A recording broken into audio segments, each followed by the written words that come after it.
Greetings, warriors and dreamers. Welcome to the realms of sleep, where tonight we journey through the epic world of God of War. I am your guide through the 9 realms, where ancient gods whisper their secrets and mythic landscapes unfold before us. From the frost-covered mountains of Midgard to the golden halls of Asgard, these tales of gods and giants will carry you into peaceful slumber.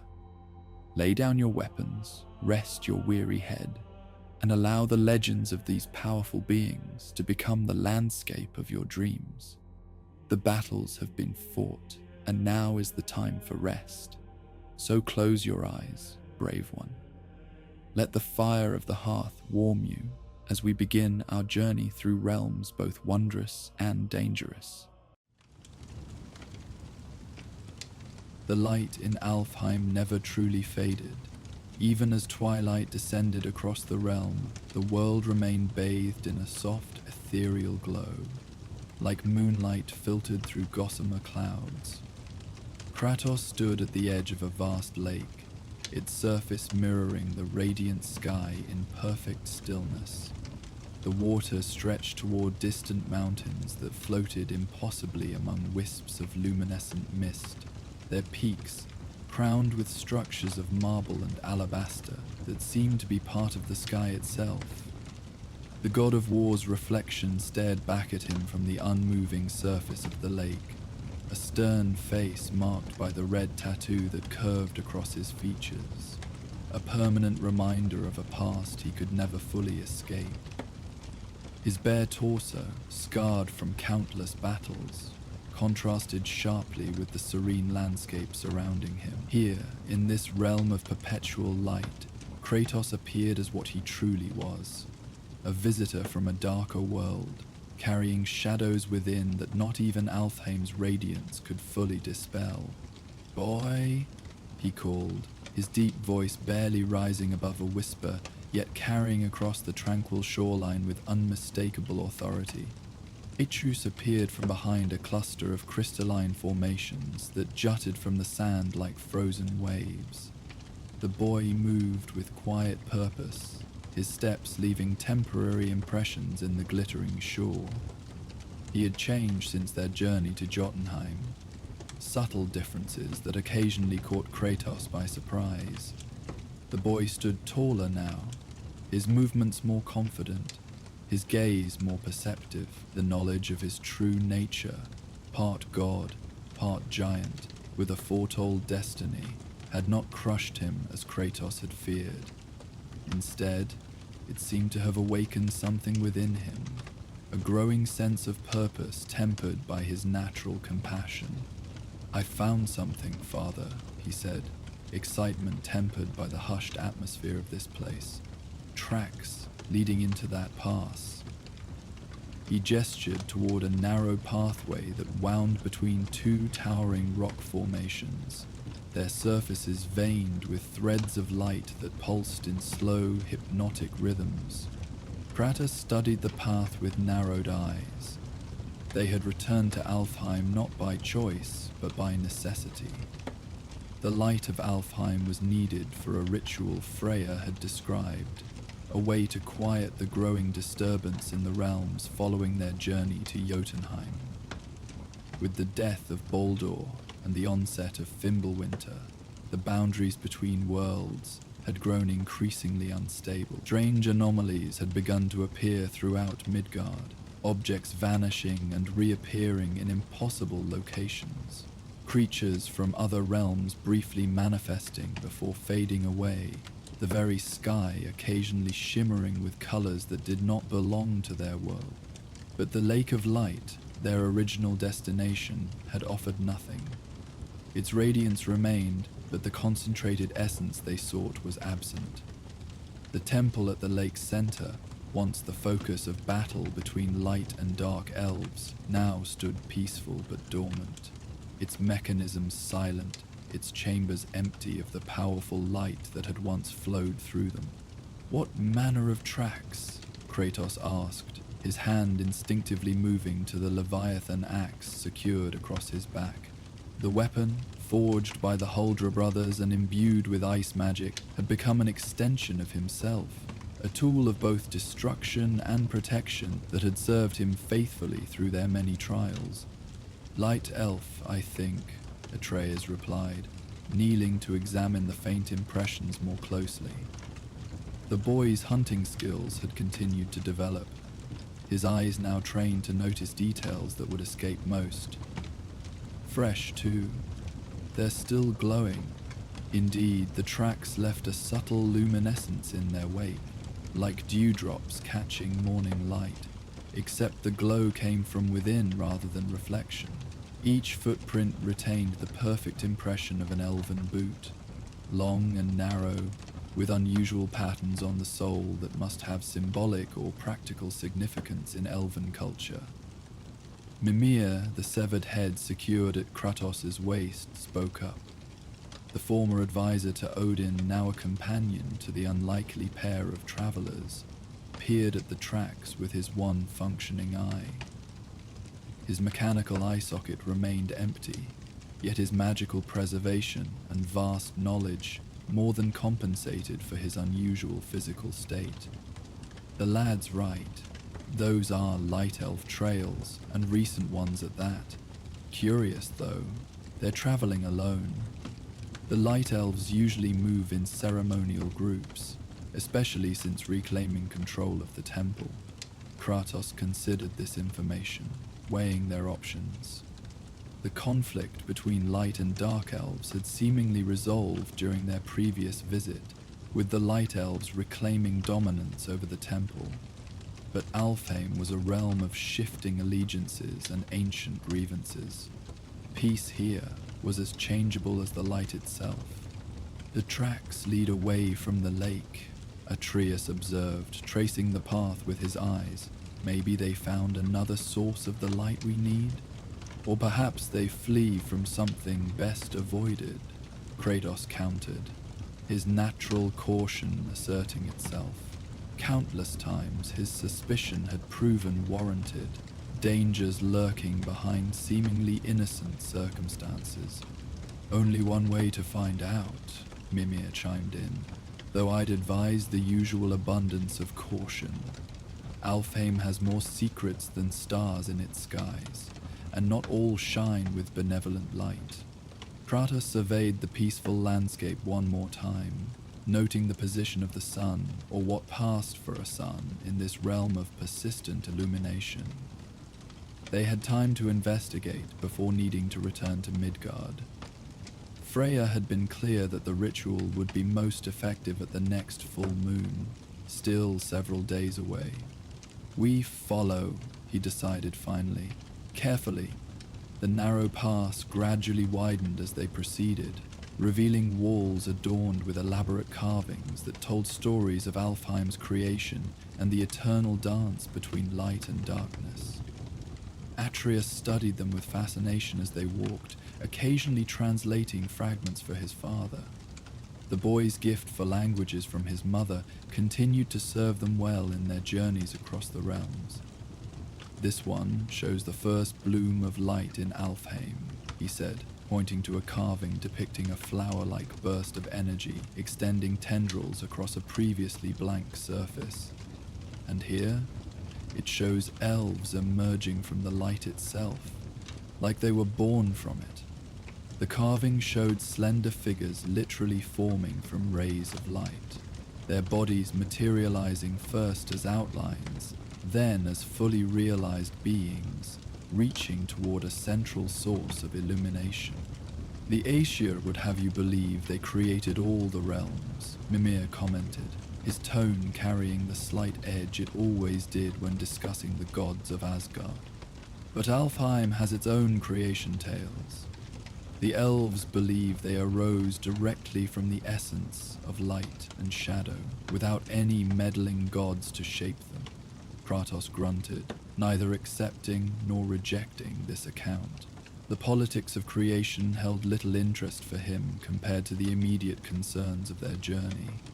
Too often had he seen how gods manipulated such stories to justify their power and control. Whether Odin had created Alfheim or merely discovered it seemed less important than the reality they now navigated. The elves existed before Thor's grandfather was even a gleam in his father's eye, Mimir continued, warming to the subject as he often did when sharing knowledge. They're among the oldest beings in the 9 realms, though they've changed much over the eons. Once, they weren't even divided into light and dark, just elves, with both aspects in harmony within them. This caught Atreus's attention. What happened? Why did they split? Mimir's expression grew thoughtful. The same thing that divides most peoples, lad. Fear, ambition, misunderstanding. Some say it began when certain elves started favoring their luminous aspects over their shadow selves, seeing darkness as something to be overcome rather than balanced. Others claim external influences, whispers from other realms that sow discord among their kind. The methods change, but the pattern remains, Kratos observed quietly. Those with power seek more, regardless of cost. Aye, Mimir agreed. A story written in blood across every realm, I'm afraid. Though the Elven War has been subtler than most, fought with light and shadow rather than steel and fire, but no less devastating for those caught in its path.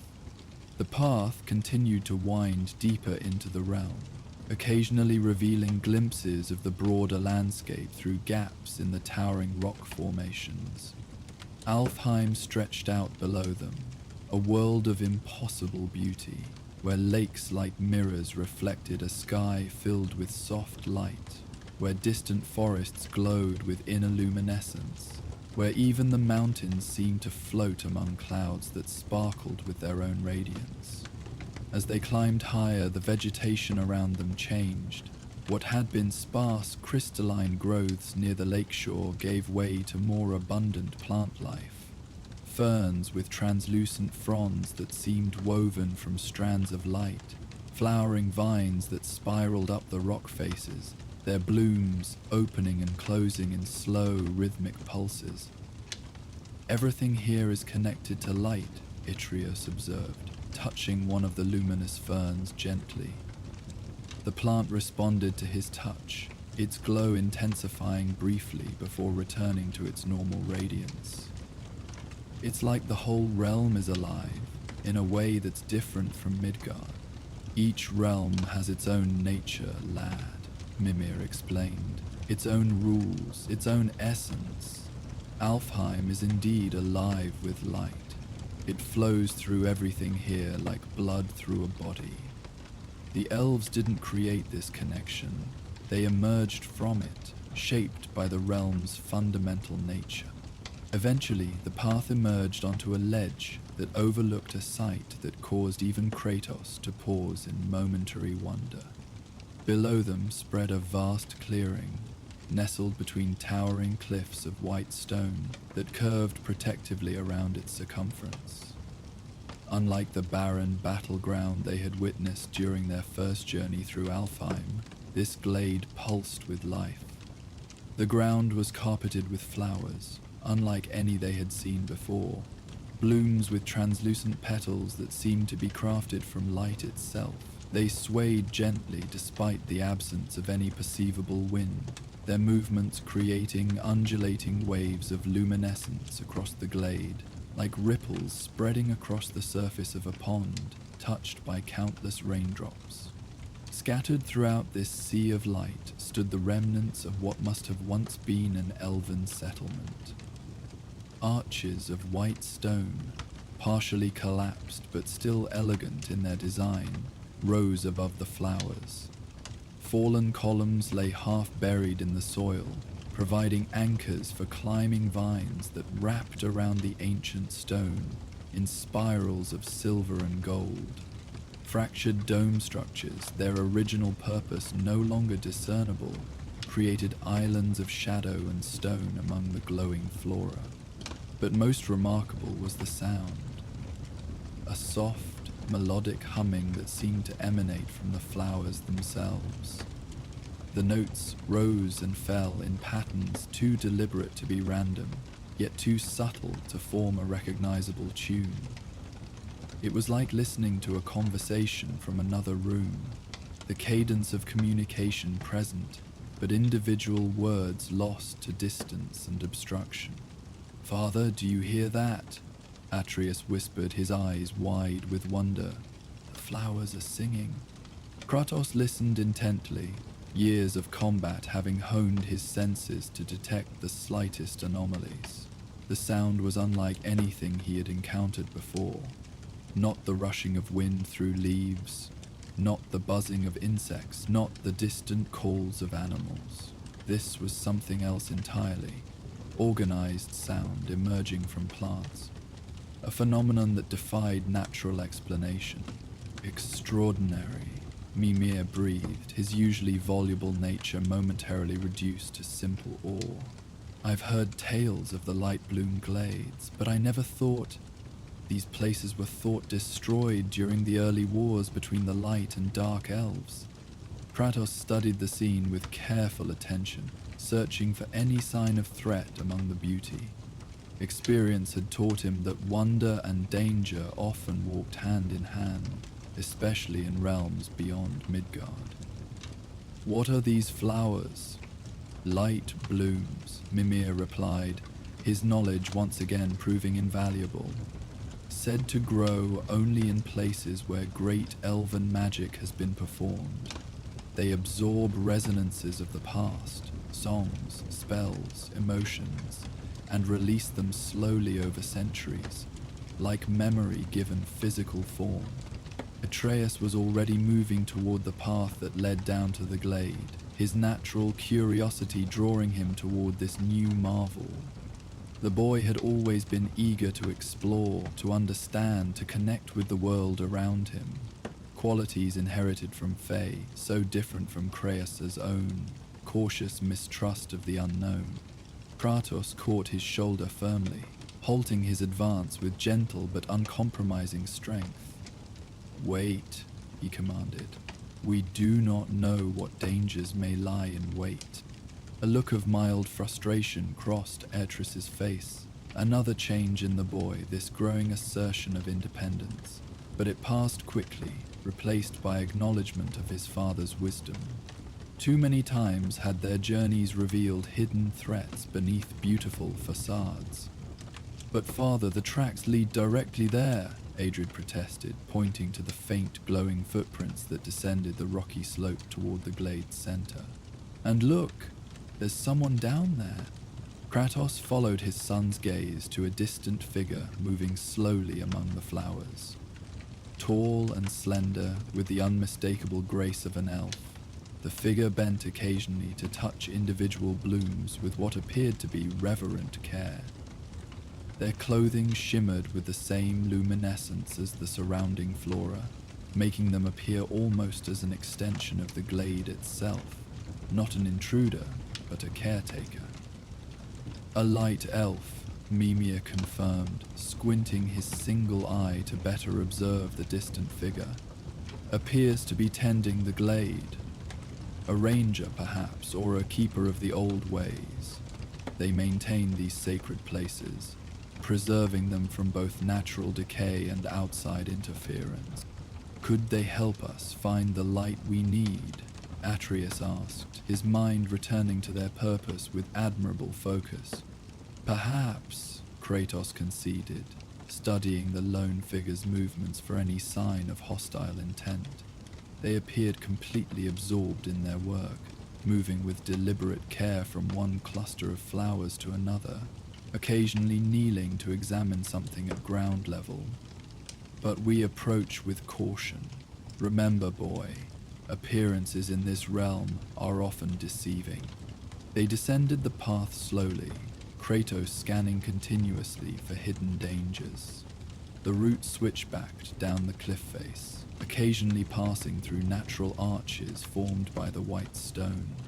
Plants grew more abundant as they approached the glade, the luminous ferns giving way to small shrubs covered in bell-shaped flowers that chimed faintly when brushed against, their delicate sounds adding subtle percussion to the humming that grew steadily louder. As they drew closer to the glade proper, the humming of the flowers grew more distinct, individual notes becoming clearer, though still not coalescing into a definite melody. There was structure to the sound, Kratos realized, patterns that repeated and evolved, like language or music following rules he couldn't quite discern. It reminded him strangely of the formal chants that had once filled temples in his homeland, though without the associations of sacrifice and divine manipulation that had tainted those memories. The light elf noticed their approach when they were still some distance away. The figure straightened, head turning toward them with evident surprise. For a moment, it seemed the elf might flee or call for assistance, their body tensing in what Kratos immediately recognized as the instinctive preparation for either fight or flight that all creatures share, regardless of realm. But instead, after a brief hesitation, the slender figure simply waited, hands empty and visible at its sides, a universal gesture of non-aggression that Kratos acknowledged with a slight relaxation of his own stance, though his vigilance remained undiminished. As they approached, Kratos noted the elf's appearance with careful attention to detail. Unlike the armored warriors they had encountered previously, this elf wore simple garments of woven light, draped loosely around a frame that appeared delicate but held the unmistakable posture of one familiar with hardship. The fabric of their clothing seemed to capture and release light with each movement, creating a subtle aurora effect that made the precise boundaries of their form difficult to define. A hood partially obscured the elf's features, but as they drew closer, it was lowered to reveal a face of angular beauty, neither clearly male nor female by human standards, with eyes that shimmered with the same inner light as the blooms surrounding them.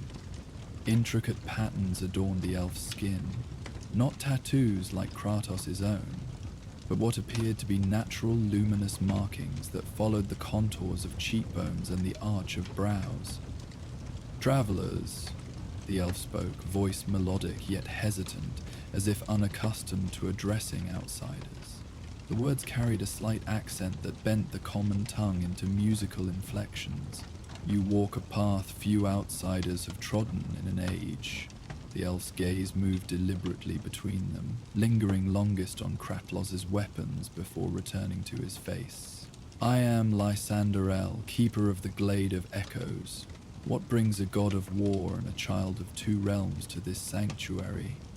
Atreus glanced at his son in surprise, then stepped forward. "You know who we are?"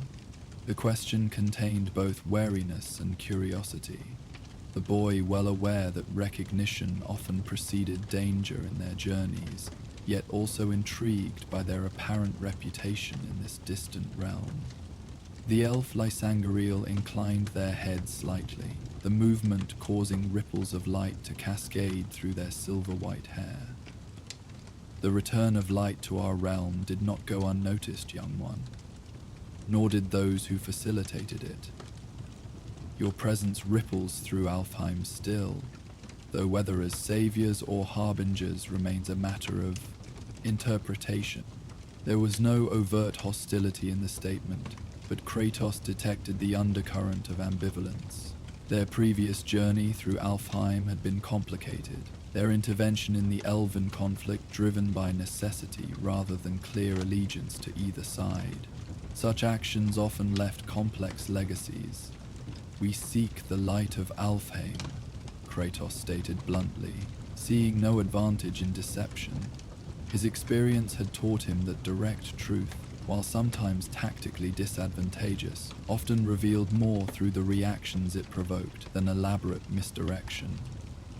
"Not to interfere in your realm's affairs, but for a ritual to stabilize the connections between worlds." Lysandriel's luminous eyes widened slightly, suggesting the statement confirmed something they had already suspected. The boundaries grow thin, the elf observed quietly. We have sensed it too. Echoes where there should be silence, shadows that do not belong to their casters, moments when our realm seems to overlap with others. They regarded Kratos with renewed intensity. You seek to address this disturbance. Our efforts to fulfill a promise have had unforeseen consequences, Kratos acknowledged, careful not to reveal too much about Baldur's death and the onset of Fimbulwinter. Some details were best kept between realms. The ritual was suggested by one who understands such matters. Freya of the Vanir, Mimir interjected from his position at Kratos' waist, causing Lysandriel to start slightly at the talking head's sudden contribution. Former Queen of the Valkyries, among her many titles, she believes the light of Alfheim could help stabilize the weakening boundaries. The Witch of the Woods, Lysandriel murmured, using the name by which Freya was known in Midgard. Her knowledge of the connections between realms is indeed profound. The elf's expression grew thoughtful. Yet the light you seek is not easily granted, God of War. It is the essence of our realm, not a resource to be harvested. The statement carried a subtle warning, a reminder of how jealously the elves guarded their realm's primary power, and perhaps also a reference to how outsiders had exploited it in the past. We were told it could be freely given, with proper respect, Atreus interjected, his tone carefully diplomatic. The boy had learned much about negotiation from their encounters across the realms, developing a sensitivity to nuance that sometimes surpassed his father's more direct approach. We don't wish to take anything by force. The elf's expression softened slightly at the boy's words, the luminous patterns on their skin brightening in what might have been approval. Indeed, the light may be shared when purpose and intent align with the harmony of Alfheim. Lysandriel gestured to the flowering glade around them. This place, it remembers a time before the schism between light and dark. It holds echoes of unity that once defined our kind. As if responding to these words, the humming of the flowers swelled briefly, notes intertwining in complex patterns that almost, but not quite, formed words. The sound rippled across the glade like a breeze, causing the luminous blooms to pulse in synchronized waves that spread outward from where they stood. The flowers, Atreus breathed, kneeling to examine a cluster of blooms that pulsed with a particularly bright radiance. Their petals were translucent, revealing intricate internal structures that resembled the patterns of frost on winter windows, yet flowing and alive with light. They're trying to speak. Not speak, precisely, Lysandriel corrected gently, kneeling beside the boy with fluid grace. The elf's movements disturbed the flowers minimally, as if both were parts of the same system, attuned to each other's presence. They echoed. Songs, spells, conversations, fragments of what once transpired here, when this was the meeting ground between the elven courts. Before the war, Mimir added, his one eye bright with scholarly interest. Yes, Mimir, knowledge keeper, the elf acknowledged with a respectful nod. Before shadow and light became enemies rather than complements. Before each came to see the other as a corruption rather than a necessary counterbalance. There was undisguised sadness in Lysandriel's voice now, the weight of a cultural tragedy that had shaped generations of their kind. Kratos, less interested in history than in their immediate purpose, pressed forward. This light we seek, can it be found here? Lysandriel's luminous eyes met his with surprising steadiness. Few beings in any realm could hold Kratos' gaze so directly, particularly when confronted with his impatience. But the elf showed no fear, only thoughtful evaluation. Perhaps, but not as you might expect, Godslayer. The light of Alfheim is not merely a substance, but a resonance, a harmony. These flowers contain some of its purest expressions, distilled through centuries of absorption. Kratos struggled to hide his frustration at what seemed like metaphysical evasion. He preferred direct answers to poetic descriptions, concrete solutions to abstract concepts. Freya spoke of an essence that could be contained, transported. That is what we seek, and that is what may be found here, Lysandril affirmed, but not through harvest or collection as one might gather herbs or minerals. The light responds to understanding, to recognition. The elf gestured to the glade around them. This place has accumulated the essence of Alfheim for centuries, filtered through the memories preserved in these blooms. It may offer what you seek, but only if approached with appropriate reverence. So we could collect some of these flowers? Atreus suggested hesitantly, though his expression suggested he already anticipated the answer. The elf's expression shifted to one of gentle disapproval. To remove them would be to silence their songs forever. No, young one. If you seek the light, you must first understand it. You must listen to what the glade remembers. Kratos suppressed a surge of impatience. Riddles and mysticism rarely appealed to him, preferring direct action to philosophical meanderings.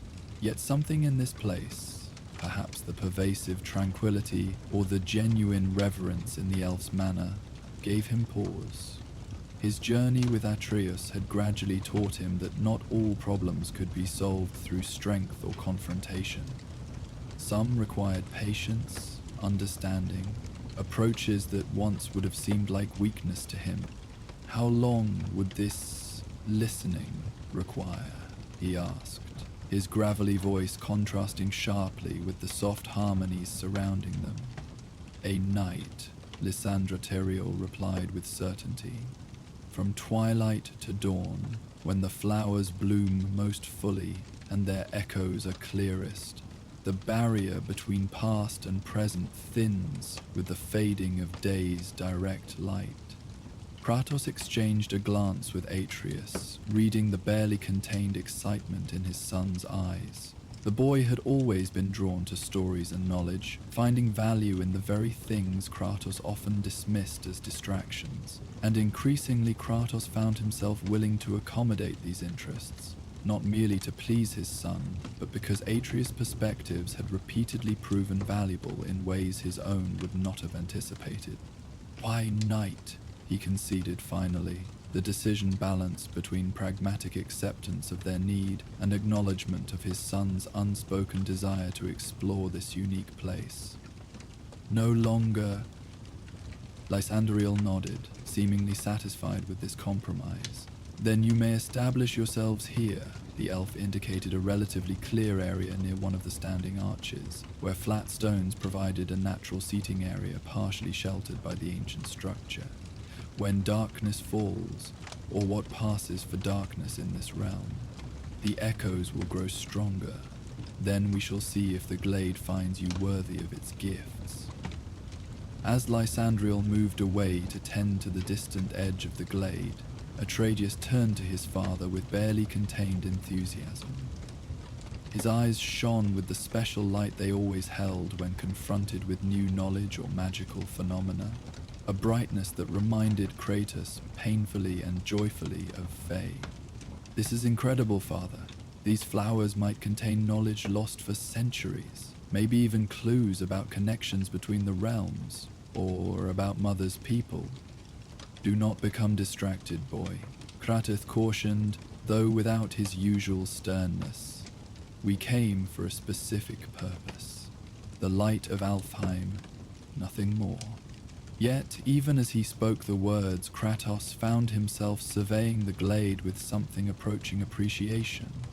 The place held an undeniable beauty, Not the ostentatious grandeur of godly architecture he remembered from his youth, but something more subtle and perhaps more genuine. The ruined arches spoke of civilizations that had risen and fallen. The flowers, with their preserved echoes, suggested continuity despite change. It was a place of memory without the crushing weight of guilt that so often accompanied his own remembrances. But knowledge and purpose often intertwine in unexpected ways, Mimir commented, his pragmatic wisdom once again providing a bridge between father and son's perspectives. I've heard legends of these memory flowers. They're said to respond to those who approach them with genuine openness, rather like Mimir's well in its way, revealing only what the seeker is ready to understand. Kratos grunted non-committally and began to establish their temporary camp, clearing small stones from the area beneath one of the intact arches.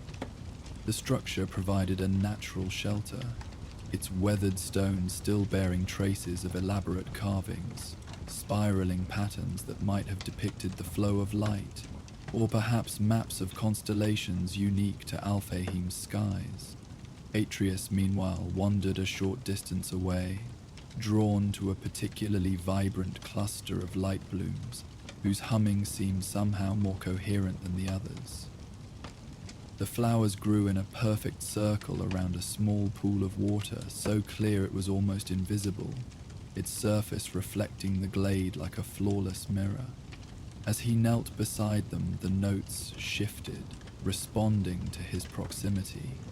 Individual tones separated from the general humming, rising and falling in what almost seemed like greeting.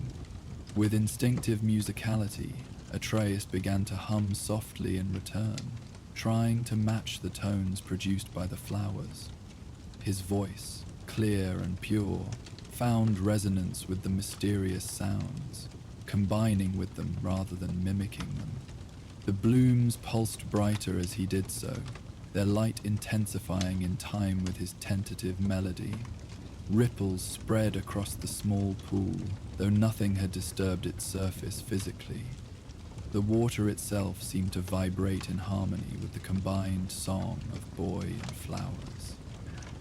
Nearby, Kratos paused in his preparations, watching his son with a mixture of caution and something softer, perhaps pride, or wonder at the boy's natural affinity for the mystical elements that Kratos himself approached with such reluctance.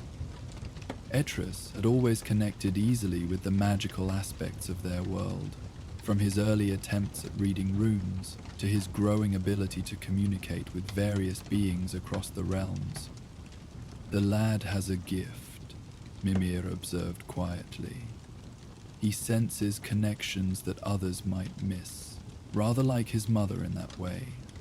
Kratos did not respond verbally, but his expression flickered briefly with acknowledgement. Faye had indeed possessed that same intuitive understanding of the world's hidden harmonies. It was a quality both foreign to his nature and yet, increasingly, one he had come to value.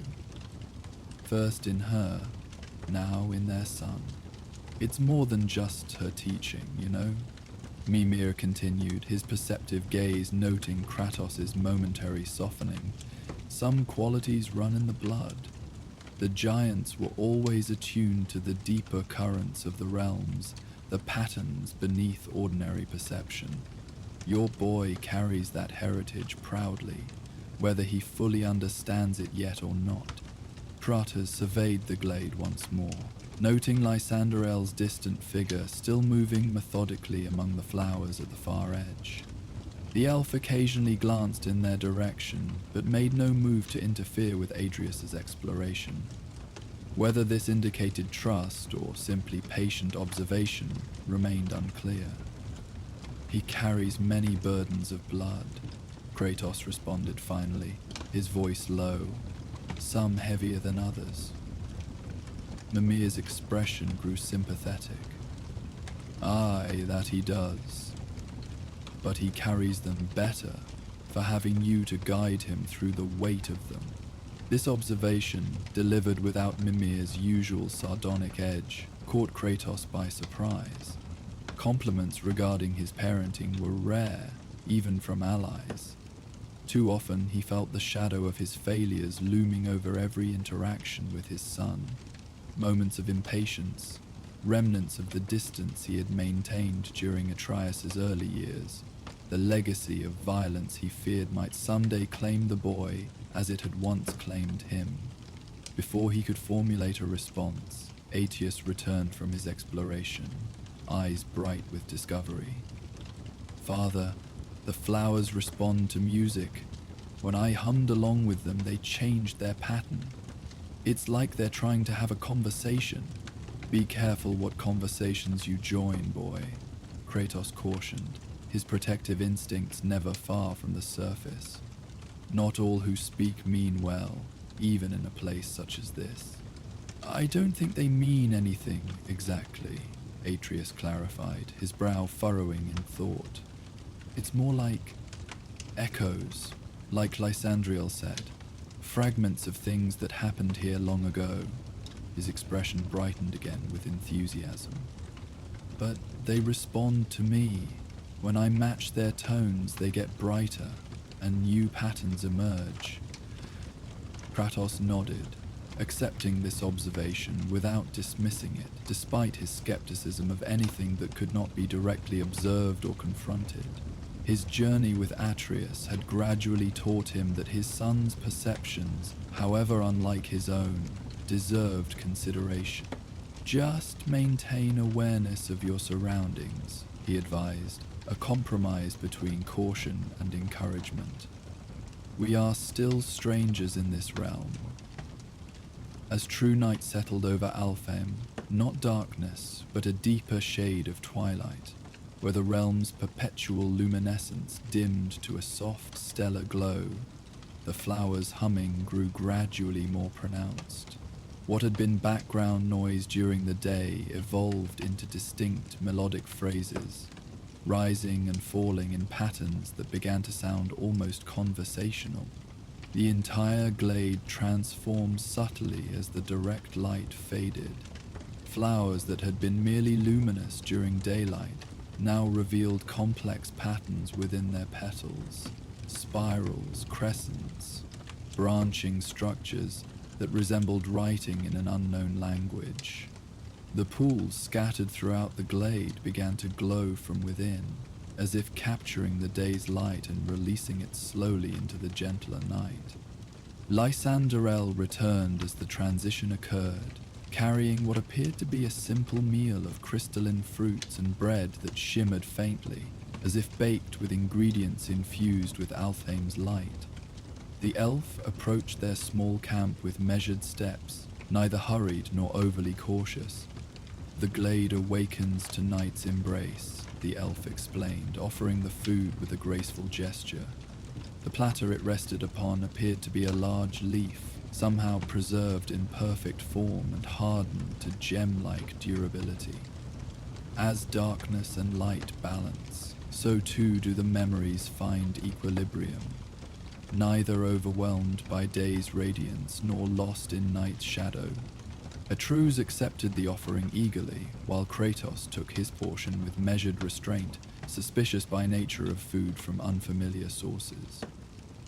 He examined the bread carefully. It resembled ordinary leavened bread in texture, though its color held an unusual pearlescence, and tiny motes of light seemed to move within its substance, like dust in a sunbeam. Yet when he cautiously tasted it, he found it unexpectedly satisfying, not merely in flavor, which was reminiscent of honey and herbs he couldn't identify, but in the subtle warmth that spread through him as he consumed it.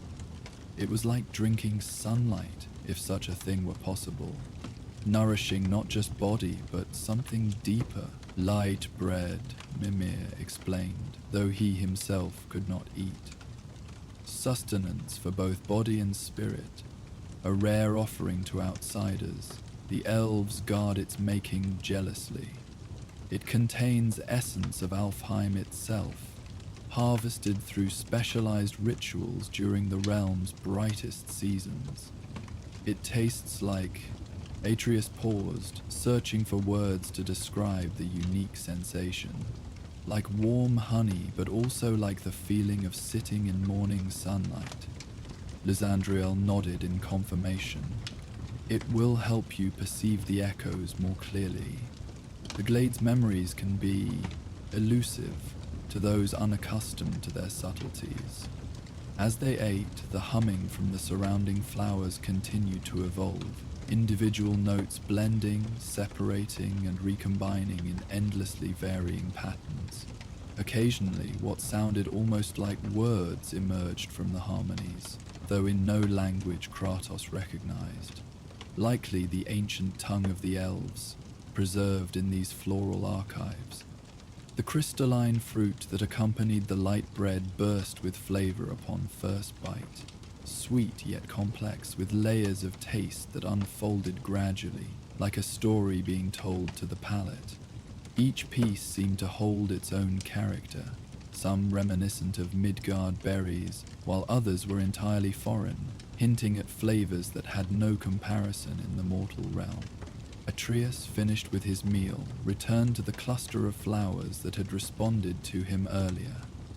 This time, rather than merely humming along, he removed his mother's knife from his belt. The blade, inscribed with runic symbols that glowed faintly in the twilight, had often served as a focus for his developing magical abilities. "What are you doing, boy?" Kratos called, instantly alert to any potential danger. "Just trying something, father," Atreus replied, his voice calm with concentration.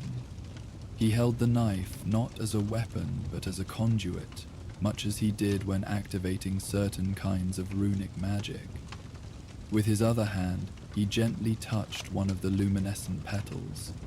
The effect was immediate and unexpected. The flower's glow intensified dramatically, spreading to adjacent blooms in a rippling wave of light.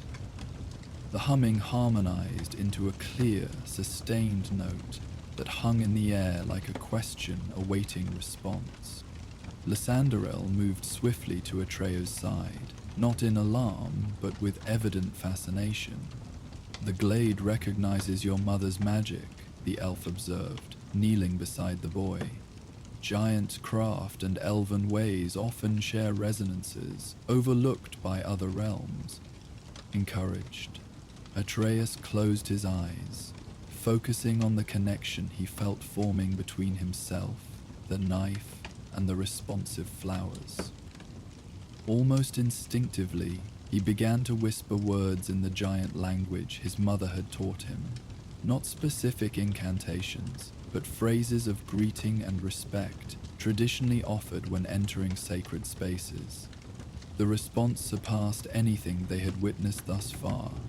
Throughout the glade, light blooms began to pulse in synchronized patterns, their collective humming resolving into harmonies of astonishing complexity and beauty. The air itself seemed to shimmer with accumulated magic, neither forceful nor threatening, but enveloping them in gentle waves of resonance.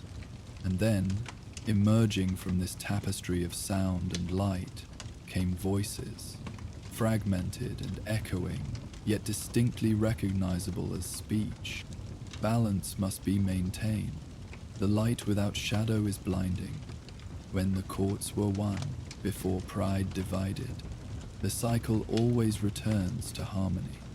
The voices overlapped, separated, and combined again, snippets of ancient conversations preserved within the flower's mysterious essence.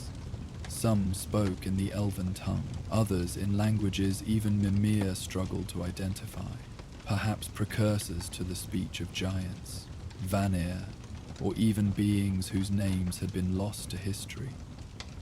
Kratos stood, hand instinctively moving toward his axe, though no immediate threat presented itself.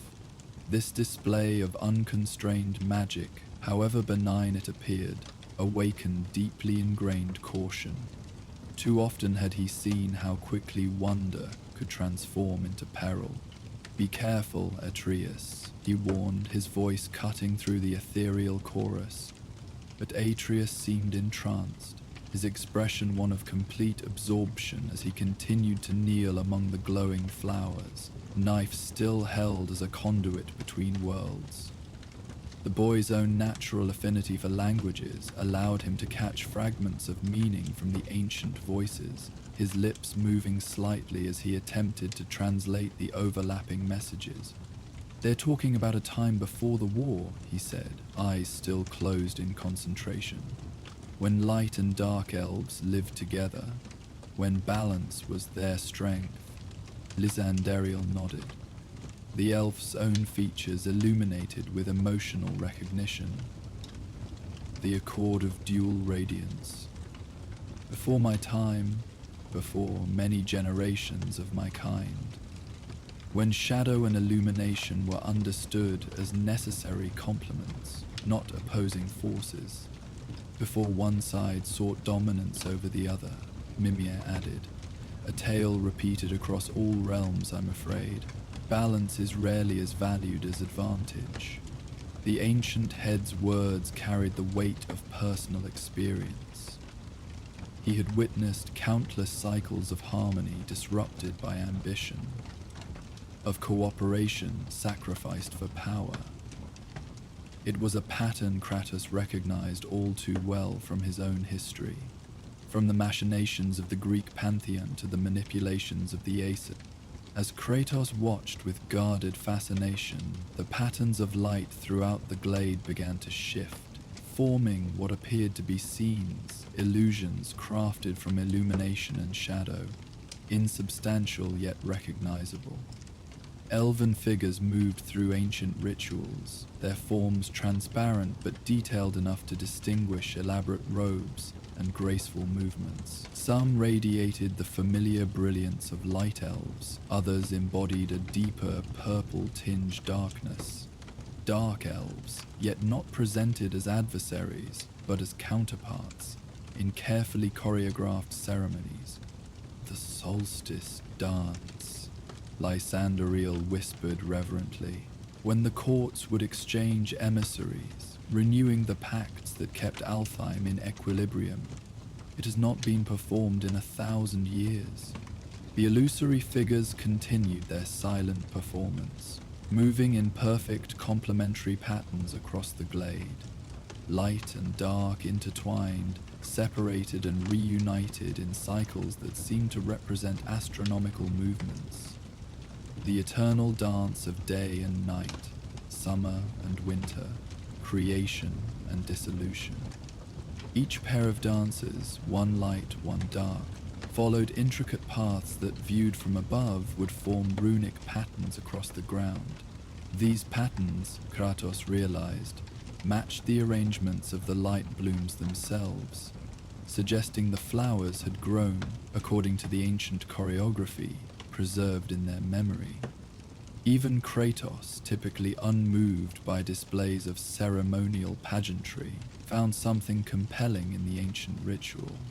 Perhaps it was the evident harmony between forces typically positioned as antagonists, or simply the genuine reverence that permeated the recreated scene.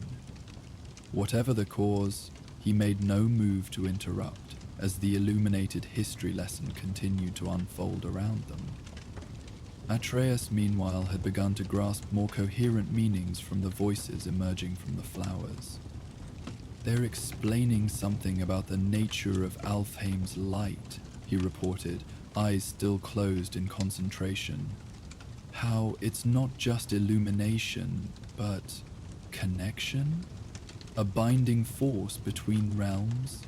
This caught Kratos' attention more directly, aligning with their purpose in returning to Alfheim. What kind of connection? The boy tilted his head, listening intently to voices inaudible to his father. "They say the light of Alfheim flows through Yggdrasil's branches like sap through a tree, that it can strengthen the connections when they begin to fray." Precisely what Freya suggested, Mimir noted with satisfaction. The light as a stabilizing force for the weakening barriers between realms. As if responding to this confirmation, the glowing flowers nearest to Atreus suddenly intensified, their petals opening wider to reveal luminous centers of concentrated light. Unlike the diffuse radiance that normally emanated from the blooms, this appeared denser, almost liquid in its consistency. Droplets of pure light gathering at the heart of each flower. Lysandriel moved forward with evident surprise. "The tears of Alfheim," the elf breathed. "I have heard of them, but never..." The keeper turned to Kratos with newfound respect. "The glade has judged your need worthy, god of war. These drops contain the essence you seek, light in its most concentrated form, freely given rather than taken." The droplets glimmered with hypnotic intensity, each one containing what appeared to be swirling galaxies in miniature, spirals of radiance that moved in constant, flowing patterns within their tiny spheres. Atreus looked to his father, excitement evident in his features. "Father, this is exactly what Freya described. The essence that can help stabilize the realms." Kratos approached cautiously, studying the droplets with suspicion born of experience. Too many gifts in his long life had concealed traps or carried unforeseen consequences. How do we collect this essence? In answer, Lysandriel produced a small crystalline vial from within the folds of their garment. It appeared to be carved from a single piece of transparent stone, its surface etched with delicate patterns that matched those on the elf's skin. "With respectful gratitude," the elf replied, demonstrating by carefully tilting one of the flowers over the vial's opening. A single drop of luminous liquid fell into the container, glowing with sustained brilliance even after being separated from its source. It did not spread or dilute, but remained a perfect sphere, suspended within the crystal as if still part of the flower that had produced it. "The flowers will offer only what can be spared," Lysandriel explained, handling the vial with evident reverence before presenting it to Kratos. "Gathering more would require their destruction, an act that would negate the very gift being offered." Kratos accepted the vial, examining the glowing droplet within.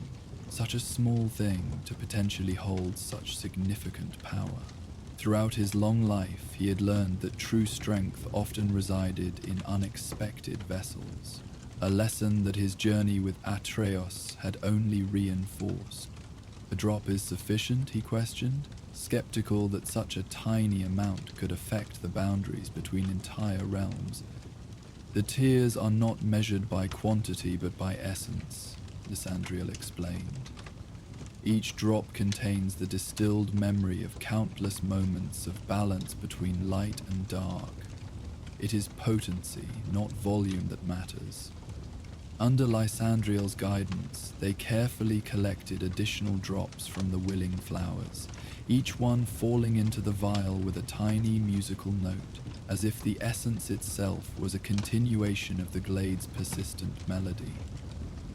The process was unhurried, almost ceremonial. Lysandriel would approach a particular bloom, whisper words in the ancient elven tongue, then gently tilt the flower, only if it responded with a brightening of its inner light. When they had gathered what the elf deemed sufficient, the vial now half filled with gently swirling luminescence, Lysandriel sealed it with a crystalline stopper carved to resemble intertwined vines. "This should suffice for your ritual," the keeper said, watching as Kratos secured the vial in a pouch at his waist. "The tears retain their potency indefinitely, so long as the vessel remains intact." The collection complete, the heightened activity of the glade began to subside. The illusory figures of ancient elves faded gradually back into ordinary patterns of light and shadow. The voices became once more indistinguishable from the general humming of the flowers. Even the blooms themselves seemed to return to their normal state, though perhaps glowing with slightly diminished radiance after sharing their precious essence. Atreus, released from his role as conduit, blinked as if awakening from a trance. That was incredible, he said, carefully sheathing his mother's knife. I could understand so much more than I can put into words. Like the knowledge was flowing directly into me. The wisdom of ages, Mimir commented appreciatively. Quite a gift for one so young, lad. Not many can claim to have communed with the collected memories of an entire civilization. What did you learn? Kratos asked, genuine curiosity tempering his usual taciturnity. The boy's experiences, so different from his own, had repeatedly provided insights that proved valuable in unexpected ways. Etrus's brow furrowed in concentration as he tried to organize the flood of impressions and fragments into coherent thoughts. The elves weren't always divided, he began slowly. Light and dark weren't separate races, but aspects within each elf, like how every day contains both daylight and twilight. The dual nature, Lysandriel confirmed with a nod. Before the severance, each elf embodied both illumination and shadow, shifting between aspects as naturally as breathing. What caused this severance? Kratos inquired, recognizing potential parallels to other conflicts they had encountered across the realms. Lysandriel's expression grew solemn. Pride, fear, the eternal catalysts of division. Some elves began to favor their light aspects, seeing shadow as impurity rather than complement. Others responded by embracing darkness exclusively. The elves' luminous eyes dimmed slightly with ancestral sorrow. What began as philosophical disagreement became physical reality. Generations of favoring one aspect caused the other to fade. Eventually, two distinct peoples emerged where once there had been one. And then they fought for dominance, Kratos concluded grimly, recognizing the familiar pattern that had played out countless times across every realm he had known. As ever, Mimir sighed. The tragedy repeats itself with depressing regularity. But the flowers remember the time before, Atreus added, his natural optimism asserting itself. They hold the knowledge of unity even when the elves themselves have forgotten. Memory persists, Lysandriel agreed, even when those who should carry it have abandoned their inheritance. As night deepened around them, the glade settled into a gentler rhythm. The flowers continued their subtle humming, but without the dramatic intensity of earlier revelations. The pools scattered throughout the clearing reflected Alfheim's unique stars, constellations unlike those visible from Midgard, arranged in patterns that told their own ancient stories. Lysandriel invited them to rest, indicating comfortable mossy areas near the central pool where they might sleep. The glade is peaceful at this hour, the elf assured them. No harm will come to you within its boundaries. Despite this reassurance, Kratos insisted on maintaining his usual vigilance, positioning himself where he could observe both the entrance to the glade and his son's resting place. Years of combat and ambush had ingrained habits not easily set aside, even in seemingly secure environments. Atheus, exhausted by the mental exertion of his communion with the flowers, fell asleep quickly, his breathing deep and even.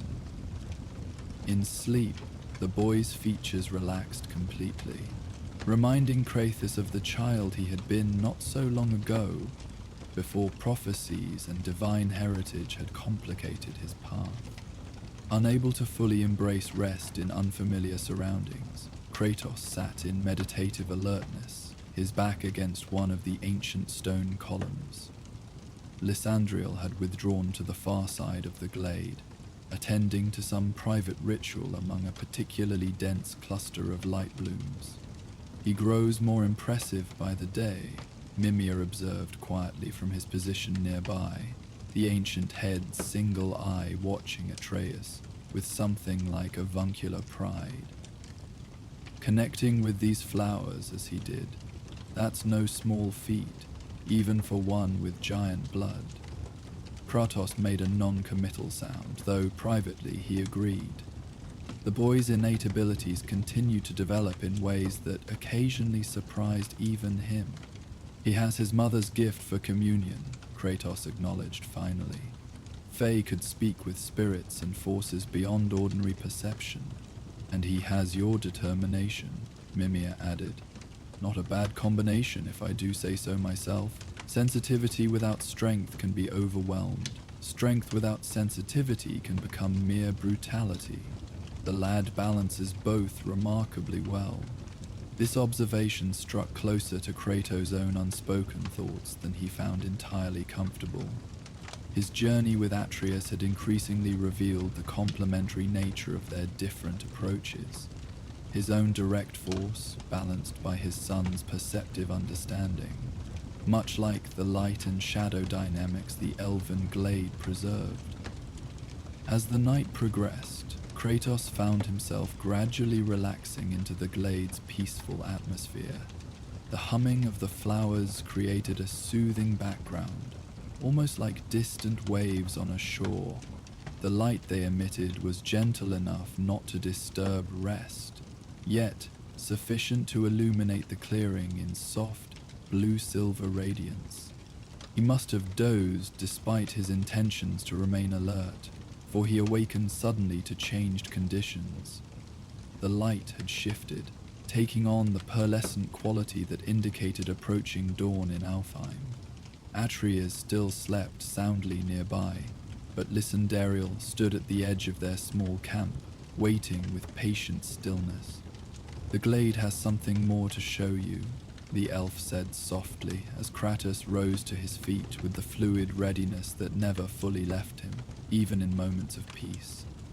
Before you depart, Lysandriel led him to the central pool, where the water now glowed with inner light that seemed to rise from unknown depths. The surface remained perfectly still, reflecting the pre-dawn sky and surrounding flowers with mirror-like clarity. Place your hand upon the water, the elf instructed. The pool has gathered reflections just as the flowers gather sounds. It may offer insight valuable to your journey. Kratos hesitated, suspicious by nature of mystical invitations. But their visit to the glade had yielded only benefits thus far, and the vial of tears secured at his waist represented the successful completion of their primary objective. With cautious deliberation, he knelt and extended his hand toward the luminous water. As his fingers made contact with the surface, it remained solid, not parting around his hand as water should, but receiving his touch like cool glass. Ripples of light spread outward from the point of contact, transforming the pool's surface into a shifting tableau of images.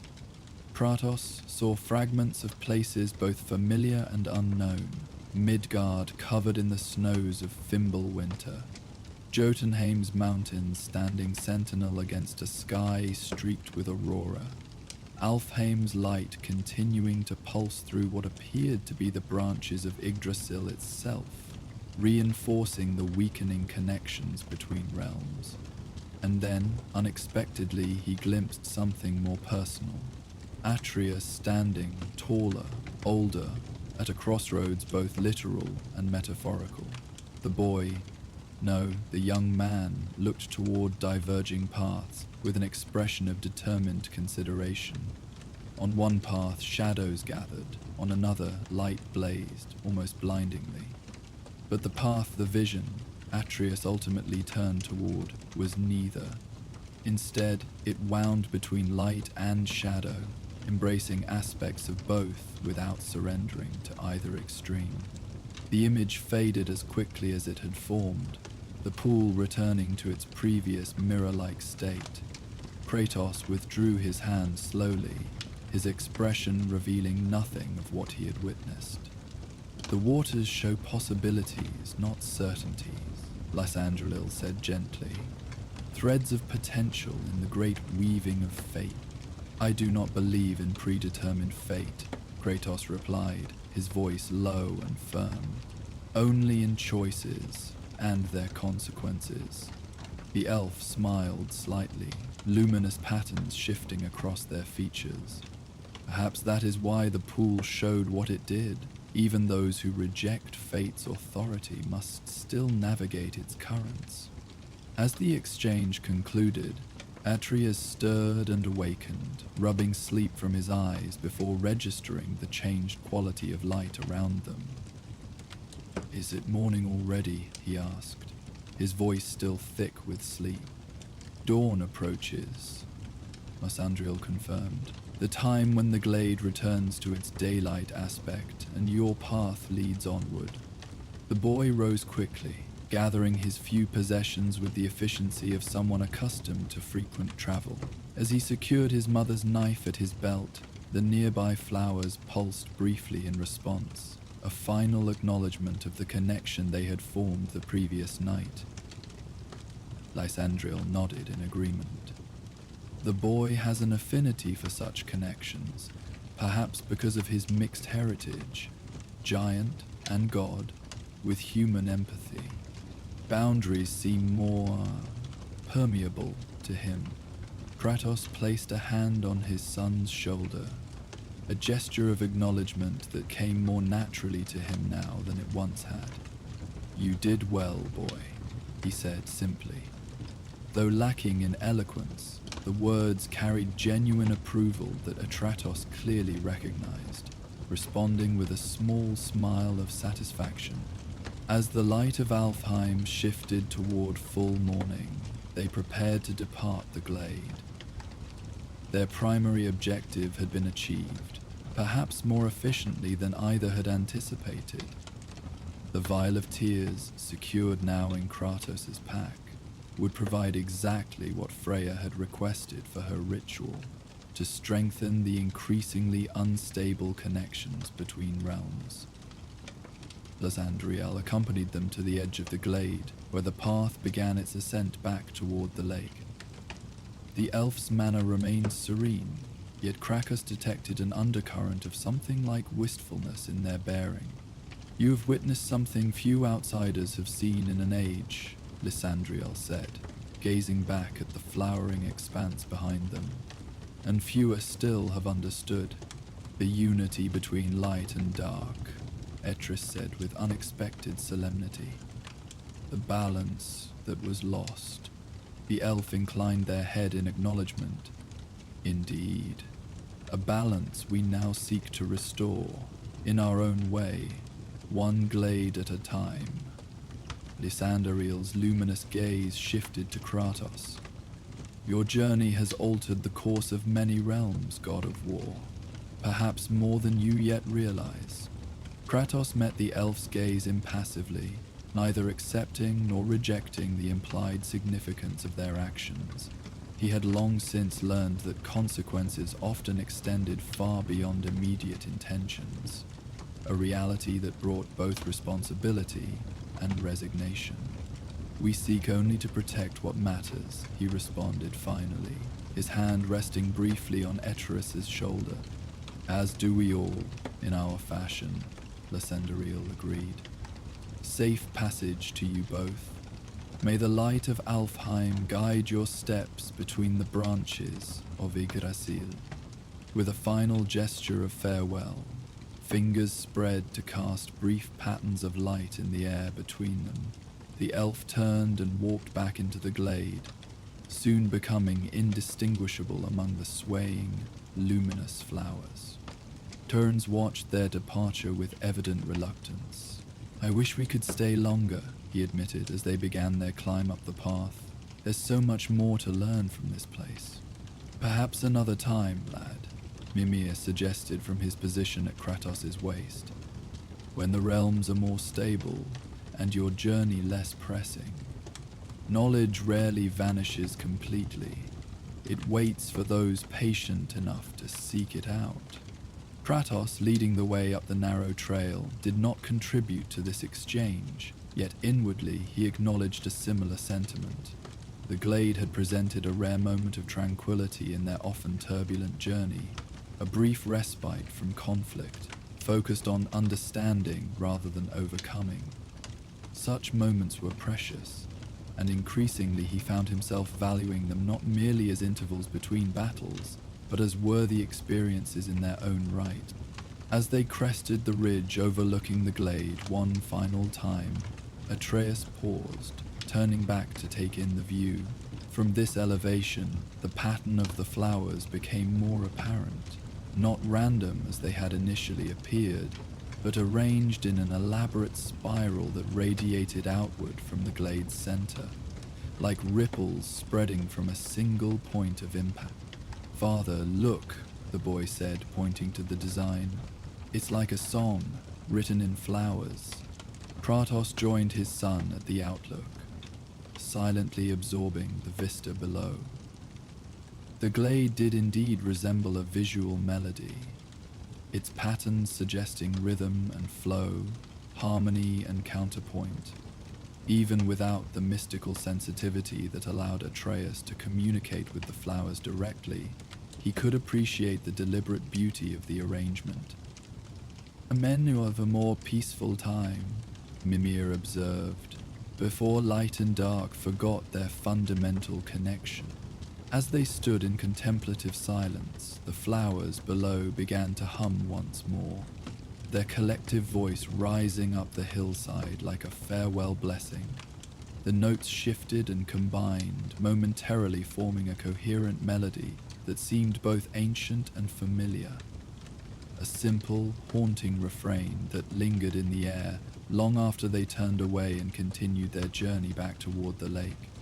The path descended from the ridge through passages different from those they had traveled previously. These new routes revealed aspects of Alfheim they had not yet encountered. Groves of crystalline trees whose branches chimed softly when touched by the realm's perpetual breeze. Small hidden springs where water flowed upward rather than down, defying ordinary physics. Clearings where what appeared to be butterflies made of pure light danced in complex formations before dissolving back into ambient radiance. Atreus absorbed these wonders with characteristic enthusiasm, his naturally inquisitive mind finding connections and patterns in everything they encountered. "It's all related," he observed, as they passed through a particularly beautiful grove where the trees grew in perfect concentric circles. The patterns in the glade, these tree formations, even the way the light moves through this realm, they're all following the same principles. Harmony of design, Mimir agreed. Each realm has its organizing principles. Alfheim's are based on resonance and reflection, light responding to light, pattern calling to pattern. Kratos listened to these observations without comment, though he found himself more receptive to such insights than he might have been earlier in their journey. His focus remained primarily on practical concerns, the security of the vial they carried, the most efficient route back to the Lake of Light, the readiness of the realm gate that would return them to Midgard. Yet he no longer dismissed the value of understanding the less tangible aspects of the worlds they traversed. As they neared the lake, the landscape opened up once more into the breathtaking panorama that had greeted them upon arrival. The vast body of water stretched toward the horizon, its surface occasionally disturbed by what might have been aquatic life unique to Alfheim. Brief ripples that left luminous trails before fading back into perfect stillness. The temple at the lake's center stood in silent majesty, its architecture a testament to elven craftsmanship. No longer a contested battleground between light and dark elves, it had assumed a more appropriate role as sacred space. Occasionally visited by small boats carrying elven pilgrims who tended its mechanisms and maintained its ancient inscriptions. "They're trying," Atreus noted, observing a distant group of light elves performing what appeared to be a ceremony on one of the temple's outer terraces. "To remember the old ways, I mean." "Aye, but remembering isn't the same as rekindling," Mimir replied with the wisdom of ages in his voice. It's a start, though. All reconciliations begin with acknowledging what was lost. They reach the shore where their journey had begun, the sand still bearing faint impressions of their earlier footprints. The light of Alfheim contained within the crystal vial pulsed gently against Kratos' side as they walked, its rhythm matching the cadence of the flower's distant song.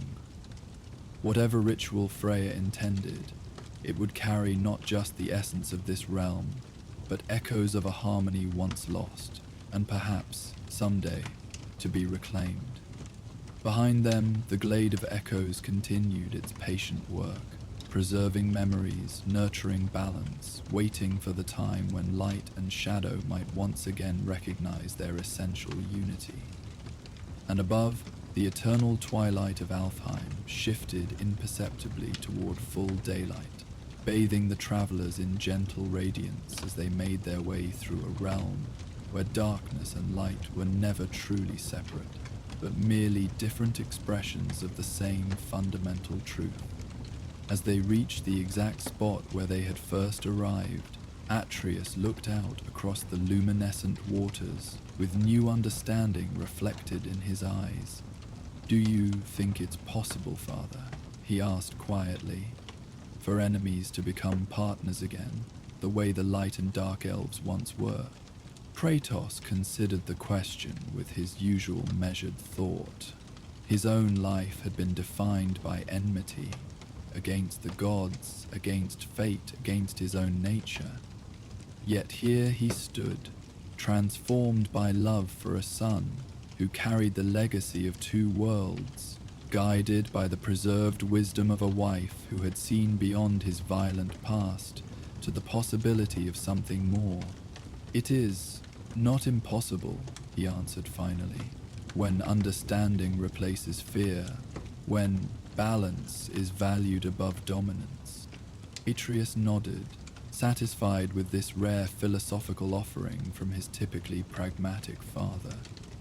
Together they activated the realm gate that would return them to Midgard, carrying with them not just the physical light they had sought, but illumination of a different kind, the memory of ancient harmony, preserved in the whispered songs of flowers, a reminder that even the deepest divisions might someday be healed. And as the light of the Bifrost enveloped them, Atreus could have sworn he heard the distant melody of the glade one final time. Not farewell, but a promise of eventual return. When the time was right and the balance restored, a song of patience, of persistence, of peace waiting to be rediscovered, like light blooming in the shadows of forgotten glades. The journey back to Midgard was smooth, the Bifrost bridge connecting the realms with its rainbow radiance. As they emerged into the familiar forest surrounding their home, the contrast was immediate. Midgard, deep in the grip of Fimbulwinter, the endless snow and biting cold, a stark departure from Alfheim's gentle luminescence. Their breath clouded before them as they trudged through knee-deep snow, making their way toward Freya's dwelling.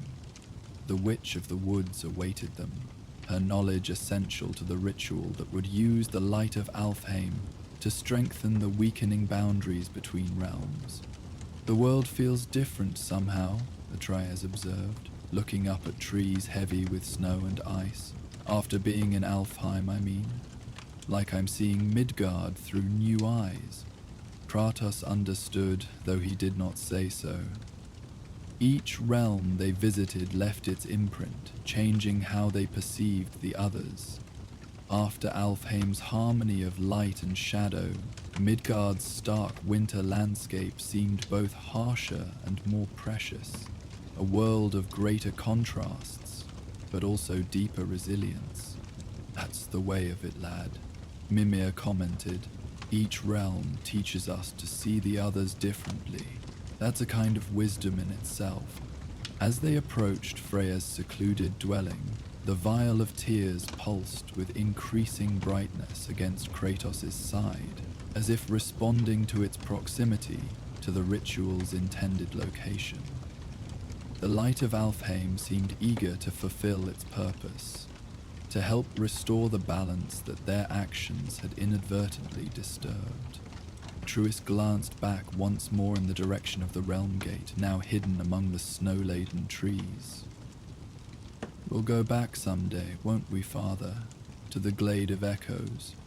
Kratos considered his son's hopeful expression, the boy's natural curiosity undiminished by all they had faced together. "Perhaps," he conceded, "when our journey permits." It was enough for Atreus, who smiled and turned his attention forward once more. Behind them stretched their footprints in the snow, temporary marks that would soon be erased by fresh snowfall, just as the rigid boundaries between light and shadow might someday dissolve back into their original harmony.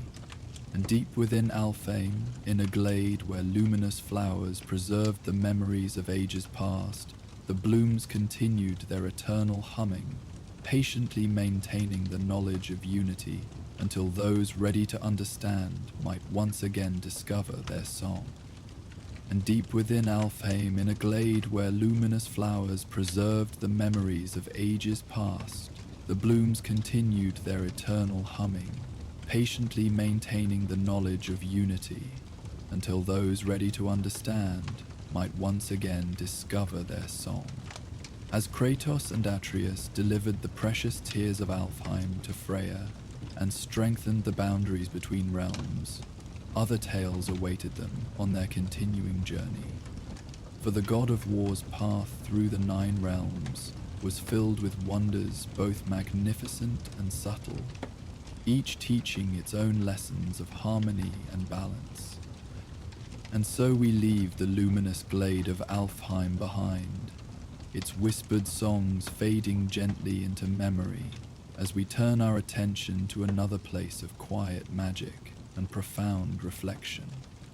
Join us next as father and son discover the secrets of the reflective riverway, where still waters carry more than mere reflections, and the current of time itself flows with lessons from both past and future. The boundaries between Alfheim's varied landscapes often blurred at their edges, luminous forests giving way to crystalline plains, flowering meadows rising into shimmering mountains. Yet the transition to the river Ljosalfal was particularly striking.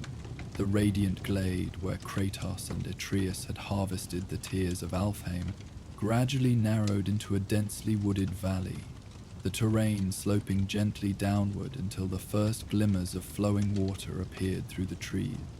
It was Atreus who spotted it first, his keen eyes catching the distinctive shimmer that distinguished the river from ordinary water. "It is done," she announced, her voice carrying the weariness that followed major magical exertion. "The boundary is stabilized, at least for now." The clearing had transformed during the ritual's progress. Where once unmarked snow had covered the ground, now patterns of frost and thaw created elaborate designs radiating outward from the working circle. The trees surrounding the space stood more upright, as if relieved of an invisible pressure that had been bending them slightly out of true. The air itself felt cleaner, more properly aligned with Midgard's essential nature. Most significantly, the boundary distortion had changed from a chaotic rippling to a subtle, orderly shimmer, still visible to those who knew what to look for, but no longer threatening to tear wider at any moment. What had been a growing wound in reality's fabric now resembled a properly healed scar, present but stable, contained rather than expanding. "How long will it hold?" Kratos asked, practical as always. Freya approached the boundary with careful steps, studying it with the perception of one trained in multiple magical traditions. "Months at least, perhaps longer." The tears provided stronger reinforcement than I had dared hope. "The flowers were singing when they gave them," Atreus offered, lowering his bow now that immediate danger had passed. "They seemed happy to help." This simple observation earned him a surprised glance from Freya, followed by thoughtful consideration. That would explain the exceptional potency. Freely given essence carries greater power than what is merely harvested or collected. She looked back to the stabilized boundary. We may have bought more time than I initially believed possible. Kratos surveyed the clearing once more, satisfying himself that no immediate threats remained before relaxing his vigilance slightly. Will this method work for other weakening boundaries as well? To varying degrees, Freya confirmed, beginning to gather her ritual implements. The components placed around the circle had been consumed during the working, leaving only the containers that had held them. Some locations will require adaptations based on their specific conditions, but the fundamental approach should prove effective. Then Midgard can be protected, Atreus concluded with evident relief. Stabilized, Freya corrected gently. Protected implies a more permanent solution than what we've achieved here. The underlying disruption, Fimbulwinter itself, continues unabated. We have treated symptoms rather than the cause. Kratos understood this distinction all too well. Their actions had gained valuable time but not resolved the fundamental problem. Still, in his long experience, securing breathing room often made the difference between ultimate survival and destruction. It is enough for now, he acknowledged. The immediate threat is contained. They gathered the remaining ritual materials in companionable silence, each respecting the significance of what they had witnessed and participated in. The work had formed a temporary alliance between individuals whose relationships remained otherwise complicated by past actions and divided loyalties. A cooperation based on shared concern for Midgard's stability rather than personal reconciliation. As they prepared to depart the clearing, Atreus paused, removing Rivenzil's gift from his pouch once more. The riverstone glowed more brightly than before, its internal patterns shifting with increased activity, as if energized by proximity to the powerful ritual they had just completed. "It's reacting to the boundary," the boy observed with fascination. Freya glanced at the stone with renewed interest. Artifacts from the Ljosolfre often respond to thresholds and transitions. The stabilized boundary represents exactly such a juncture, neither broken nor seamless, but properly balanced between distinct states. Encouraged by this explanation, Atreus held the stone closer to the shimmering air where the boundary had been reinforced. The response was immediate and dramatic. The riverstone's glow intensified, and within its depths new patterns formed. These were not the flowing, river-like movements they had observed previously, but more structured configurations that resembled the runic arrays Freya had employed in her ritual. "It's learning," Atreus said with wonder, "recording what happened here. More accurately, it's responding to resonant energies," Freya explained, though her tone held appreciation rather than correction. The stone recognizes patterns similar to those it formed within during its time in the Ljosolf.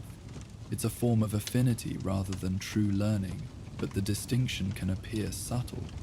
The boy returned the stone to his pouch carefully, treating it with the respect due to an object of both personal significance and magical potency. Rivenzil said it might show echoes of the river's reflections sometimes. "Do you think it will remember what we saw there?" Freya considered this thoughtfully. Perhaps not in literal images, but in essence, yes. The stone carries the river's nature within it, the ability to reveal connections between past, present, and potential futures. In moments of need, it may offer perspective, though rarely in ways one might anticipate. With the ritual complete and their immediate purpose fulfilled, they left the clearing and began the journey back toward Freya's dwelling. Night had fallen fully now, the forest illuminated only by stars visible through breaks in the clouds and the ambient reflection from snow-covered ground. The cold had deepened with darkness, their breath clouding more substantially before them as they walked. Kratos noticed that Freya seemed more affected by the physical exertion than her divine nature would normally suggest. The ritual had clearly demanded significant energy, temporarily diminishing even her Vanya resilience. Though she made no complaint and sought no assistance, he adjusted their pace slightly to accommodate her less evident but real fatigue. The other boundary weaknesses, he said after they had walked in silence for some time. You have located them throughout Midgard? Freya nodded, understanding the implicit offer in his question. Yes, I have mapped most of the significant deteriorations, though new ones continue to develop as Fimbulwinter progresses. We will assist in stabilizing them, Kratos stated rather than offered, if the method proves consistently effective. The witch glanced at him with an unreadable expression, probably weighing his motivations against their complex history. After a moment, she inclined her head in acceptance. That would be welcome. Some locations are more difficult to access than others, and many will require protection during the working, as this one did. We're pretty good at protection, Kateris added with modest confidence, and I'd like to learn more about how the ritual works. Freya's expression softened slightly at the boy's enthusiasm for knowledge. There is much involved that goes beyond basic runic magic, but perhaps aspects of the working could be explained, with appropriate caution. They reached Freya's dwelling shortly thereafter, the journey back proving faster than their outward trek now that the path had been well broken through the deep snow. The witch invited them to rest briefly before continuing to their own home, an offer that acknowledged both the late hour and the energy expended in their shared endeavor. Inside her sanctuary, warmth and subtle magic created an environment that stood in stark contrast to the winter outside. Plants continued to thrive despite the season, their green vitality a reminder of life's persistence, even in seemingly hostile conditions. Carefully arranged shelves held countless ingredients for magical workings, some familiar, others exotic enough to defy easy identification. Freya prepared a simple tea from herbs grown in her indoor garden, the resulting brew emitting steam that carried restorative properties beyond mere warmth. This will help replenish energy spent during the ritual, she explained, offering cups to both travelers. Even those who merely guard such workings absorb echoes of the power involved. Atreus accepted the offering with thanks, inhaling the aromatic steam before sipping cautiously. His expression brightened immediately. It tastes like summer, he said with surprise. And something else I can't quite name. Essence of light captured in leaf form, Freya explained. An herb that grows only where Alfheim's influence touches Midgard's soil, rare even before the realms began separating more distinctly. Kratos sampled his own portion with characteristic restraint, though he had to acknowledge the beverage's effectiveness. Warmth spread through him, not merely as heat, but as renewed vitality, muscles relaxing that he hadn't realized had tensed during their vigilant protection of the ritual. As they rested briefly in the witch's sanctuary, Freya elaborated on what they had accomplished and what remained to be done. The strengthening of boundaries must continue throughout Midgard, she explained, indicating the map where she had marked known weaknesses. Each location stabilized helps reinforce the others, creating a network of support rather than isolated repairs. Like stitching a torn fabric, Edris suggested, the metaphor surprisingly apt for one so young. Precisely, Freya agreed with approval.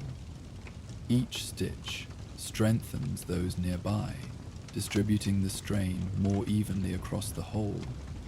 Eventually, with sufficient reinforcement, Midgard's boundaries should stabilize enough to withstand Fimbulwinter's pressure until more permanent solutions can be implemented. What permanent solutions exist? Kratos asked directly. In his experience, temporary measures inevitably failed at critical moments, unless followed by more substantial intervention. Freya's expression grew more guarded. That remains unclear. Traditional knowledge suggests Fimbulwinter itself cannot be reversed once begun. It must run its course as prophesied. However, she hesitated, weighing how much to reveal. I have found certain references in ancient texts that hint at possibilities. Nothing certain, merely avenues of investigation that may prove fruitful. Kratos accepted this partial answer with a nod. He understood the caution behind her measured response. Hope offered too freely could prove more dangerous than none at all. Better to focus on immediate, achievable goals than speculative, long-term solutions that might never materialize. After finishing their restorative tea and confirming plans to address additional boundary weaknesses in the coming days, Kratos and Atreus prepared to depart for their own home. The night had deepened while they rested, stars now fully visible through gaps in the clouds overhead. The snow underfoot had hardened in the intensifying cold, making travel somewhat easier than earlier in the day. "Thank you," Atreus said to Freya as they stood at the entrance to her dwelling, "for showing us the ritual, and for explaining things instead of just telling us what to do." The simple gratitude seemed to catch the witch momentarily off guard, genuine emotion briefly visible beneath her carefully maintained reserve. "You have a natural affinity for understanding such workings," she replied after a moment. "Questions asked from true desire to learn deserve honest answers when possible." With final arrangements made to meet again in 2 days' time to address the next boundary weakness, they parted ways. Freya returning to her sanctuary, while Kratos and Atreus set off through the moonlit forest toward their own home. Their path took them through familiar territory now transformed by winter's deepening hold. Trees they had known since Atreus's earliest childhood stood altered by snow and ice, their familiar silhouettes rendered new and sometimes strange by Fimbulwinter's touch. Game trails they had hunted countless times now lay buried beneath drifts, requiring them to forge new routes through the changed landscape. Yet for all these transformations, the forest remained fundamentally theirs, a home and hunting ground known in all seasons, its secrets and dangers alike familiar through years of shared experience. Even shrouded in unprecedented winter, this land retained the essence that made it their territory, their sanctuary away from the wider conflicts of gods and prophecies. As they walked in companionable silence, Atreus occasionally reached into his pouch to check the riverstone, seeming to take comfort in its continued gentle glow. The object had clearly become more than merely a souvenir of their journey. It represented something deeper, a connection to insights gained and possibilities glimpsed along the reflective riverway.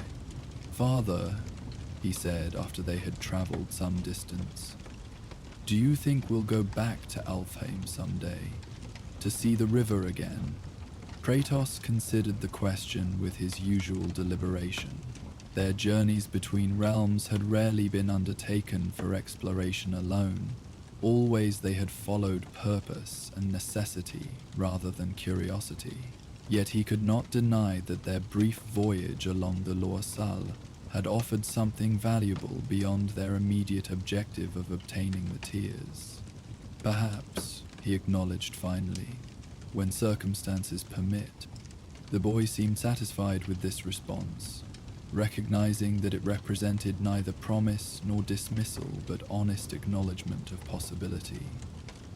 Their path forward would be determined by many factors: the stabilization of Midgard's boundaries, the progression of Fimbulwinter, the unfolding of prophecies glimpsed in Jotunheim. Within that uncertain future, a return to Alfheim's reflective waters remained one potential thread among many. As they approached their cabin, Atreus looked up at the night sky visible through breaks in the forest canopy. Stars shone with the particular brightness that comes only with deep winter cold, their light seemingly more direct and present than in warmer seasons. Among these familiar constellations, occasional ripples of colored light suggested the influence of other realms, aurora-like manifestations that had become more common as the boundaries between worlds thinned. "The sky is changing too," the boy observed quietly. "Not just the land." Kratos followed his son's gaze upward, noting the subtle distortions that occasionally rippled across what should have been fixed patterns of stars. "All aspects of Midgard feel the effects, but we're helping," Atra said with quiet determination. "What we did today, it made a difference. We can do the same for the other weak spots." There was something in the boy's tone that caught Kratos' attention. Not merely optimism, but a deeper recognition of purpose and capability.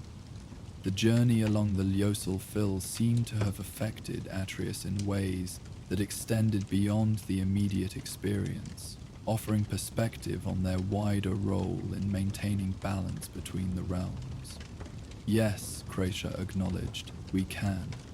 They reached their cabin shortly thereafter, the familiar structure a welcome sight after their journey between realms. Though simple by any standard, a straightforward dwelling built more for function than comfort, it represented safety and stability in increasingly uncertain times. The protective runes Faye had carved into its foundations and walls still functioned, creating a subtle barrier against both physical threats and magical intrusion. As they prepared for rest after their long day of travel and magical working, Atreus placed the river stone on a small shelf near his sleeping area. In the cabin's dim interior, the object's gentle glow created a pool of soft light reminiscent of the Lujafal's luminous surface. The shifting patterns within its depths continued their endless dance, never repeating exactly, yet maintaining a consistent essence that echoed the river from which it had been formed. "Good night, Father," the boy said as he settled into his furs, clearly exhausted but equally content with what they had accomplished. "Rest well," Kratos replied, his own preparations for sleep more measured but no less necessary. The day had demanded much from both of them, physically, mentally, and in ways less easily defined. As quiet settled over their home, Kratos found his thoughts returning to the reflections he had glimpsed in the Lyosalsvar's mysterious waters. The visions had disturbed him, not because they showed weakness or defeat, but because they suggested possibilities he had deliberately refused to consider.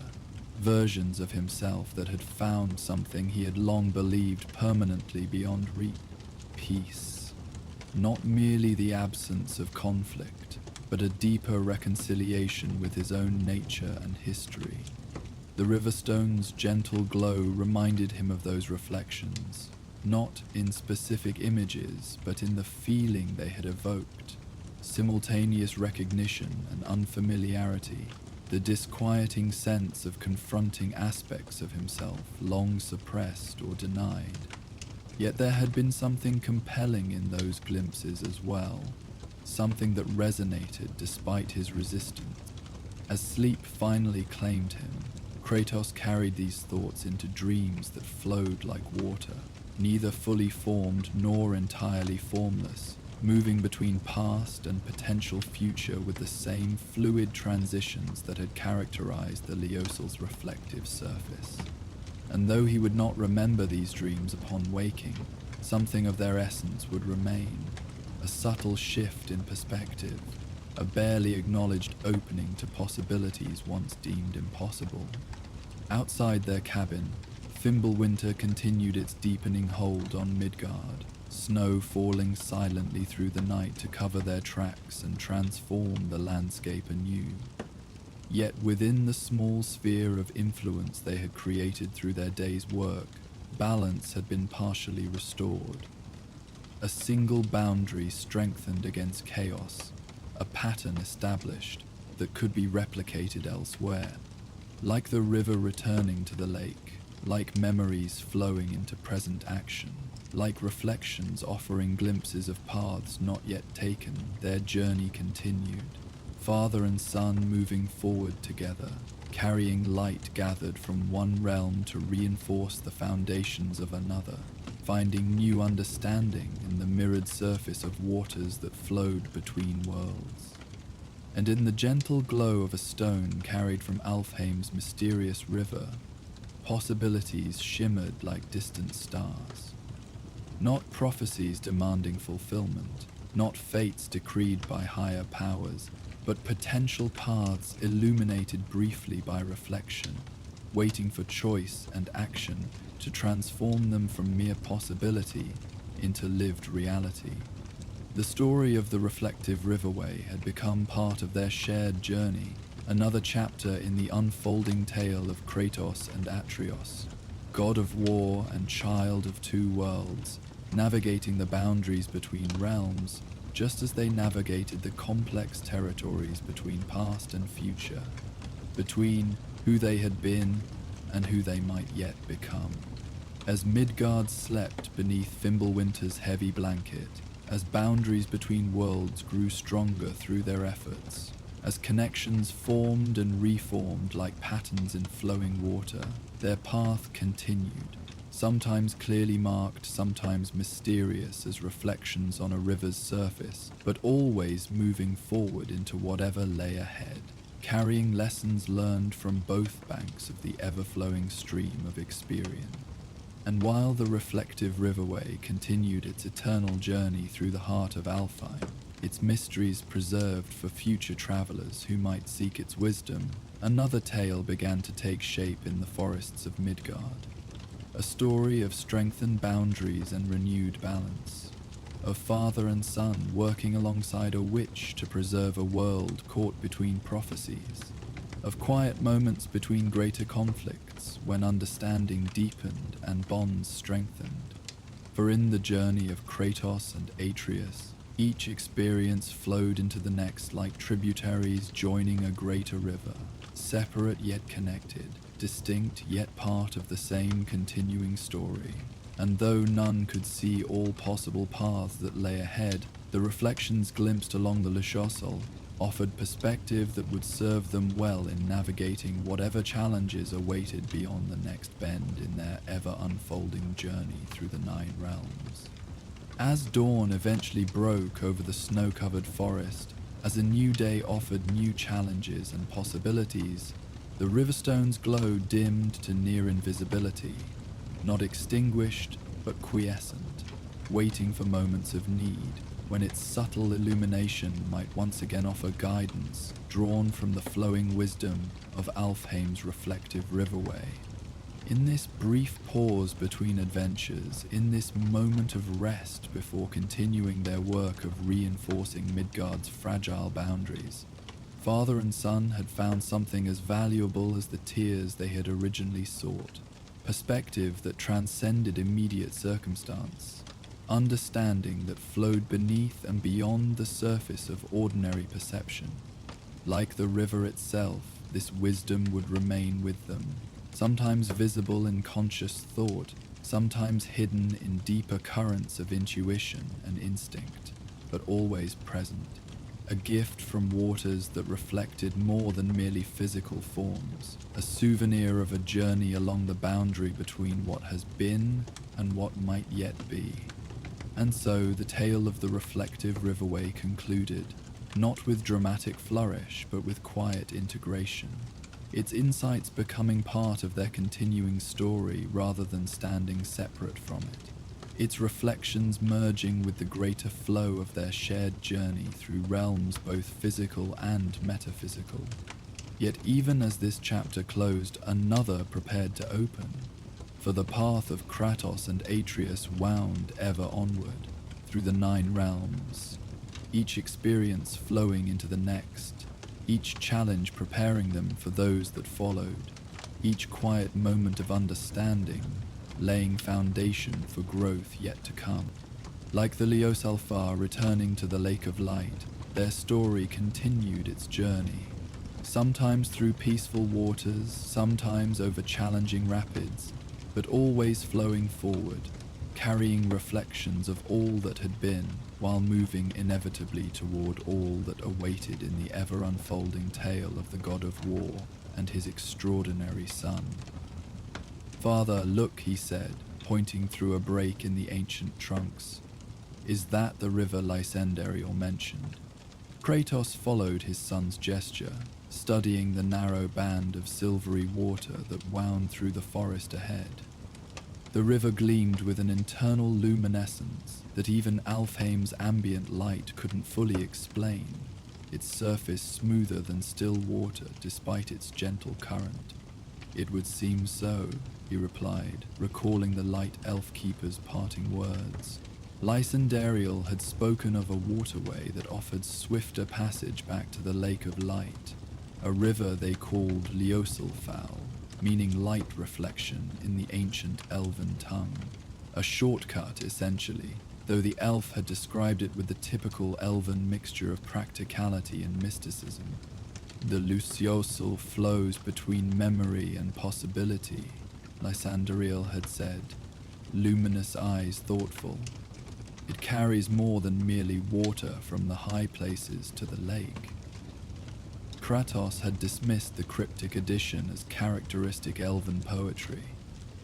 Now, looking at the strangely radiant waterway, he wasn't so certain. Nothing in Alfheim was ever quite as straightforward as it initially appeared. Mimir, secured at Kratos' waist, craned his head for a better view. "Ah, the reflective riverway. I've heard tales of this place, though I've never had the pleasure of seeing it firsthand." "You know of it?" Atreus asked, already moving toward the sloping bank. "Indeed," Mimir replied, "one of the many wonders of Alfheim that predates even the Elven Schism. Its waters are said to mirror more than mere physical forms, though accounts vary on exactly what one might see in its reflections." Kratos grunted, inherently suspicious of anything described in such terms. Throughout his long existence, he had encountered too many mystical phenomena that concealed traps or threats beneath appealing facades. "Is it safe to traverse?" "Oh, perfectly safe in the conventional sense," Mimir assured him. "No monsters lurk in its depths, no whirlpools to drag down the unwary. The only dangers, if they can be called that, are of a more contemplative nature." They reached the riverbank, where smooth white stones lined the water's edge like carefully placed sentinels. The river itself was perhaps 30 paces across, its current slow but steady, its depths difficult to gauge through the silvery luminescence that seemed to emanate from within rather than reflect from above. "It's beautiful," Adria said quietly, kneeling to examine the water more closely. "It looks almost like liquid moonlight." The description was apt. The river possessed a pearlescent quality that resembled moonlight distilled into flowing form. Though Alfheim had no true moon of its own, small ripples occasionally disturbed its surface, where submerged rocks created gentle eddies, each one sending out rings of light that spread and faded like distant stars winking out.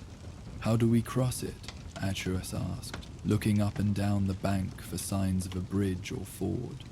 "I believe the traditional approach is to travel along it rather than across," Mimir explained. "The Liasalfell flows directly to the Lake of Light. Following its course would be considerably faster than retracing our path through the highlands." Kratos surveyed the terrain with a tactician's eye. The forest grew close to the river on both sides, ancient trees with luminous bark creating a natural corridor that framed the water's path. No obvious trail followed the bank, though the ground appeared passable. Still, traversing several miles of uneven woodland, would be considerably slower than traveling by water. We would need a boat, he observed. Or perhaps merely patient observation, Mimir suggested cryptically, his single eye focused on a bend in the river just upstream from their position.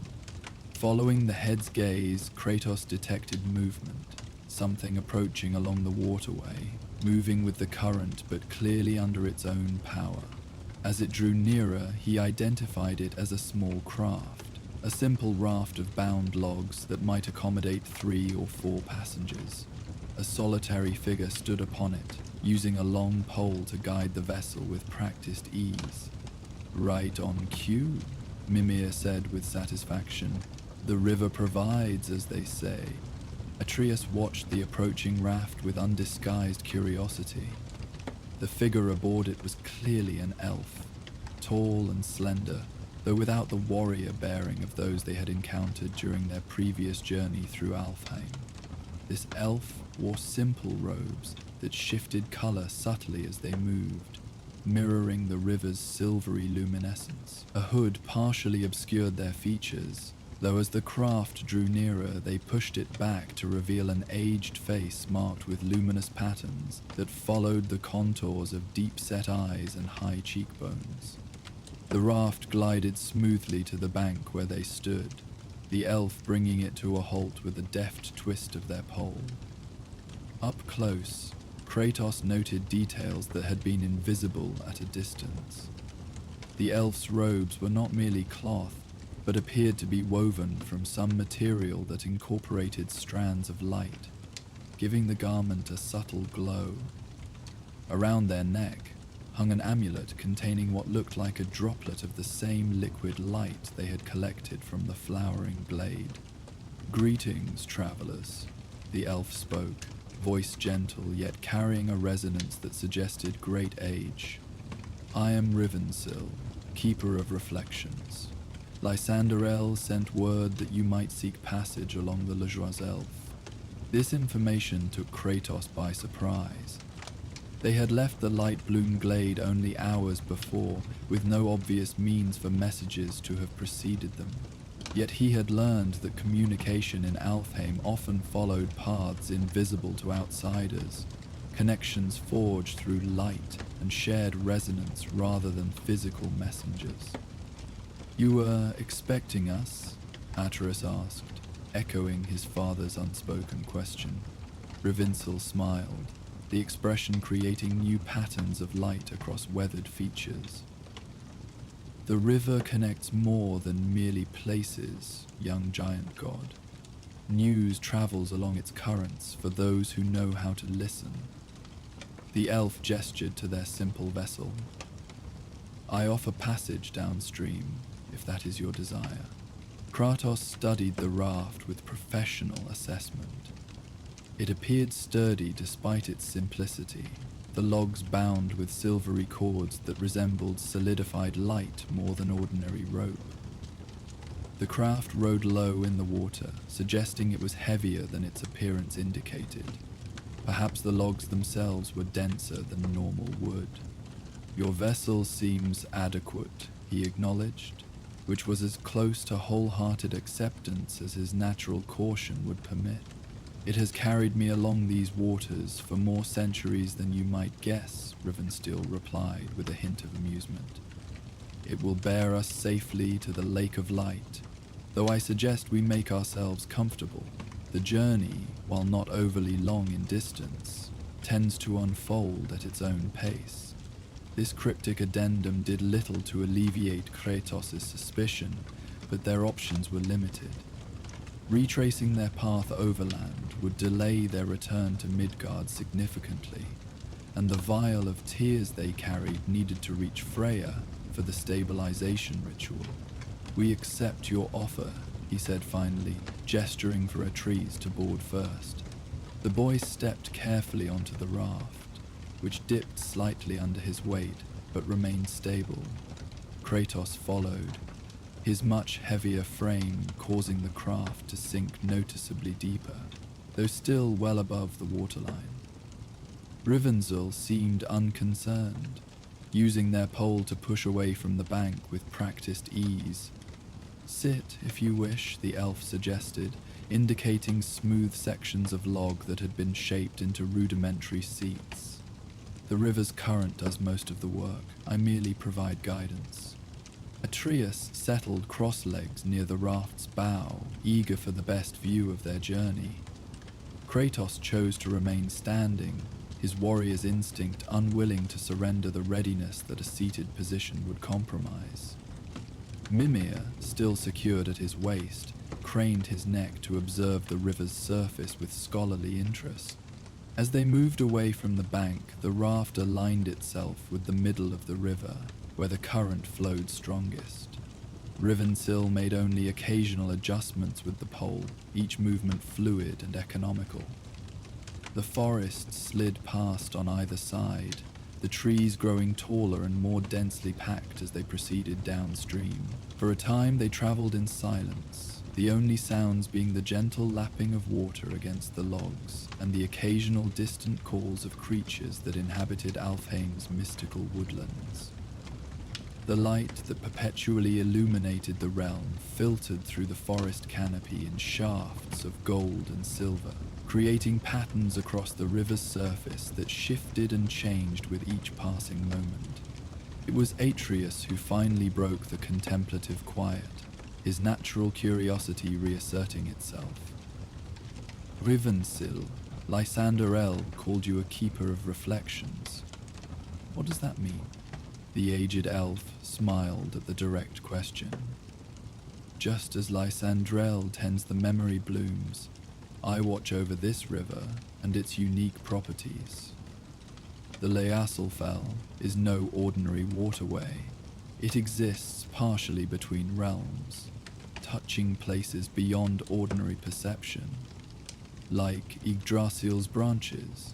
Atreus asked, making connections that impressed even Kratos with their insight. "Similar in principle, though more limited in scope," Rivensil acknowledged. "Where Yggdrasil connects the physical realms, the Leosulflar flows between layers of experience, past, present, potential futures. Its reflections can reveal what ordinary sight cannot perceive." As if illustrating the elf's words, Kratos noticed something unusual about their reflections in the water beside the raft. The silvery surface showed their physical forms accurately enough. Atreus leaning forward with eager attention, himself standing vigilant and watchful, Rivensil poised gracefully with the guiding pole. Yet at the edges of these clear images, something else rippled and shifted, insubstantial forms that appeared briefly before dissolving back into the luminous current. Atreus had noticed it too, his keen eyes tracking the ephemeral shapes with fascination. "The water shows other things," he observed quietly. "Indeed," Rivensil confirmed. "What one sees in the Leosulfrit depends largely on the viewer. Some perceive echoes of their past. Others glimpse potential futures. Many see nothing beyond their own reflection, being either fortunate enough or unfortunate enough to be firmly anchored in their present moment." Mimir chuckled softly. "In my experience, those who see nothing are rarely the wisest among us. Understanding requires acknowledging that every present moment stands between what has been and what might yet be." Rivensil inclined their head in agreement. "Well said, Mimir of the Knowledge Well. You have gained wisdom worthy of your sacrifice." The raft continued its smooth journey downriver, passing beneath arches formed by enormous trees that had grown toward each other from opposite banks, their luminous branches intertwining overhead. In places, the forest opened briefly into small clearings, where flowers similar to the light blooms grew along the riverbanks, though these were smaller and emitted a softer glow than those in Lysandriel's glade. As they rounded a gentle bend, the first signs of elven habitation became visible. Subtle structures integrated so harmoniously with the natural environment that they might easily be overlooked by an untrained eye. Delicate spires rose among the trees, constructed of the same white stone they had seen in the ruined arches of the light-bloom glade. Bridges spanned the river at its narrowest points, their elegant arches seeming to float above the water rather than rise from it. River houses, Ravenzel explained, noting Atreya's interest in the structures. Dwellings of those elves who choose to live near the Luaselfau, studying its reflections and tending to its course. Unlike the temple at the Lake of Light, these buildings showed no signs of conflict or contested ownership. They appeared peaceful, harmoniously integrated with their surroundings, in a way that suggested long habitation and careful stewardship. "They're beautiful," Atreus said appreciatively, "but so different from the temple we saw before." "The temple was built to harness and direct the light," Rivensil explained. "These structures merely coexist with it, accepting its flow rather than attempting to channel it. Different philosophies of dwelling." As they spoke, Kratos noticed Atreus staring with increased intensity at his own reflection in the water. The boy's expression had shifted from casual interest to focused concentration, his brow furrowed slightly as he leaned closer to the river's surface. "Boy," Kratos said quietly, a note of caution in his voice. "What do you see?"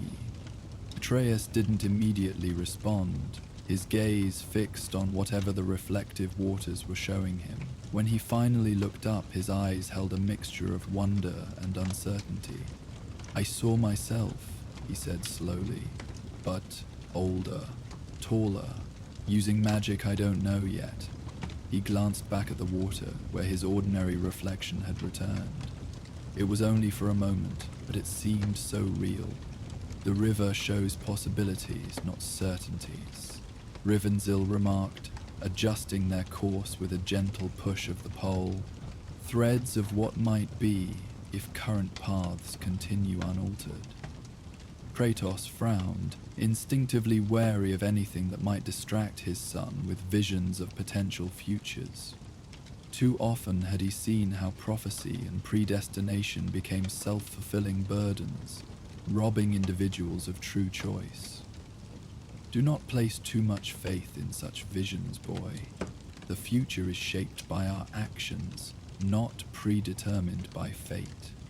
"Indeed," Mimir added thoughtfully, "though I've found there's often wisdom in understanding the roads that lie before us, even if we ultimately choose different paths."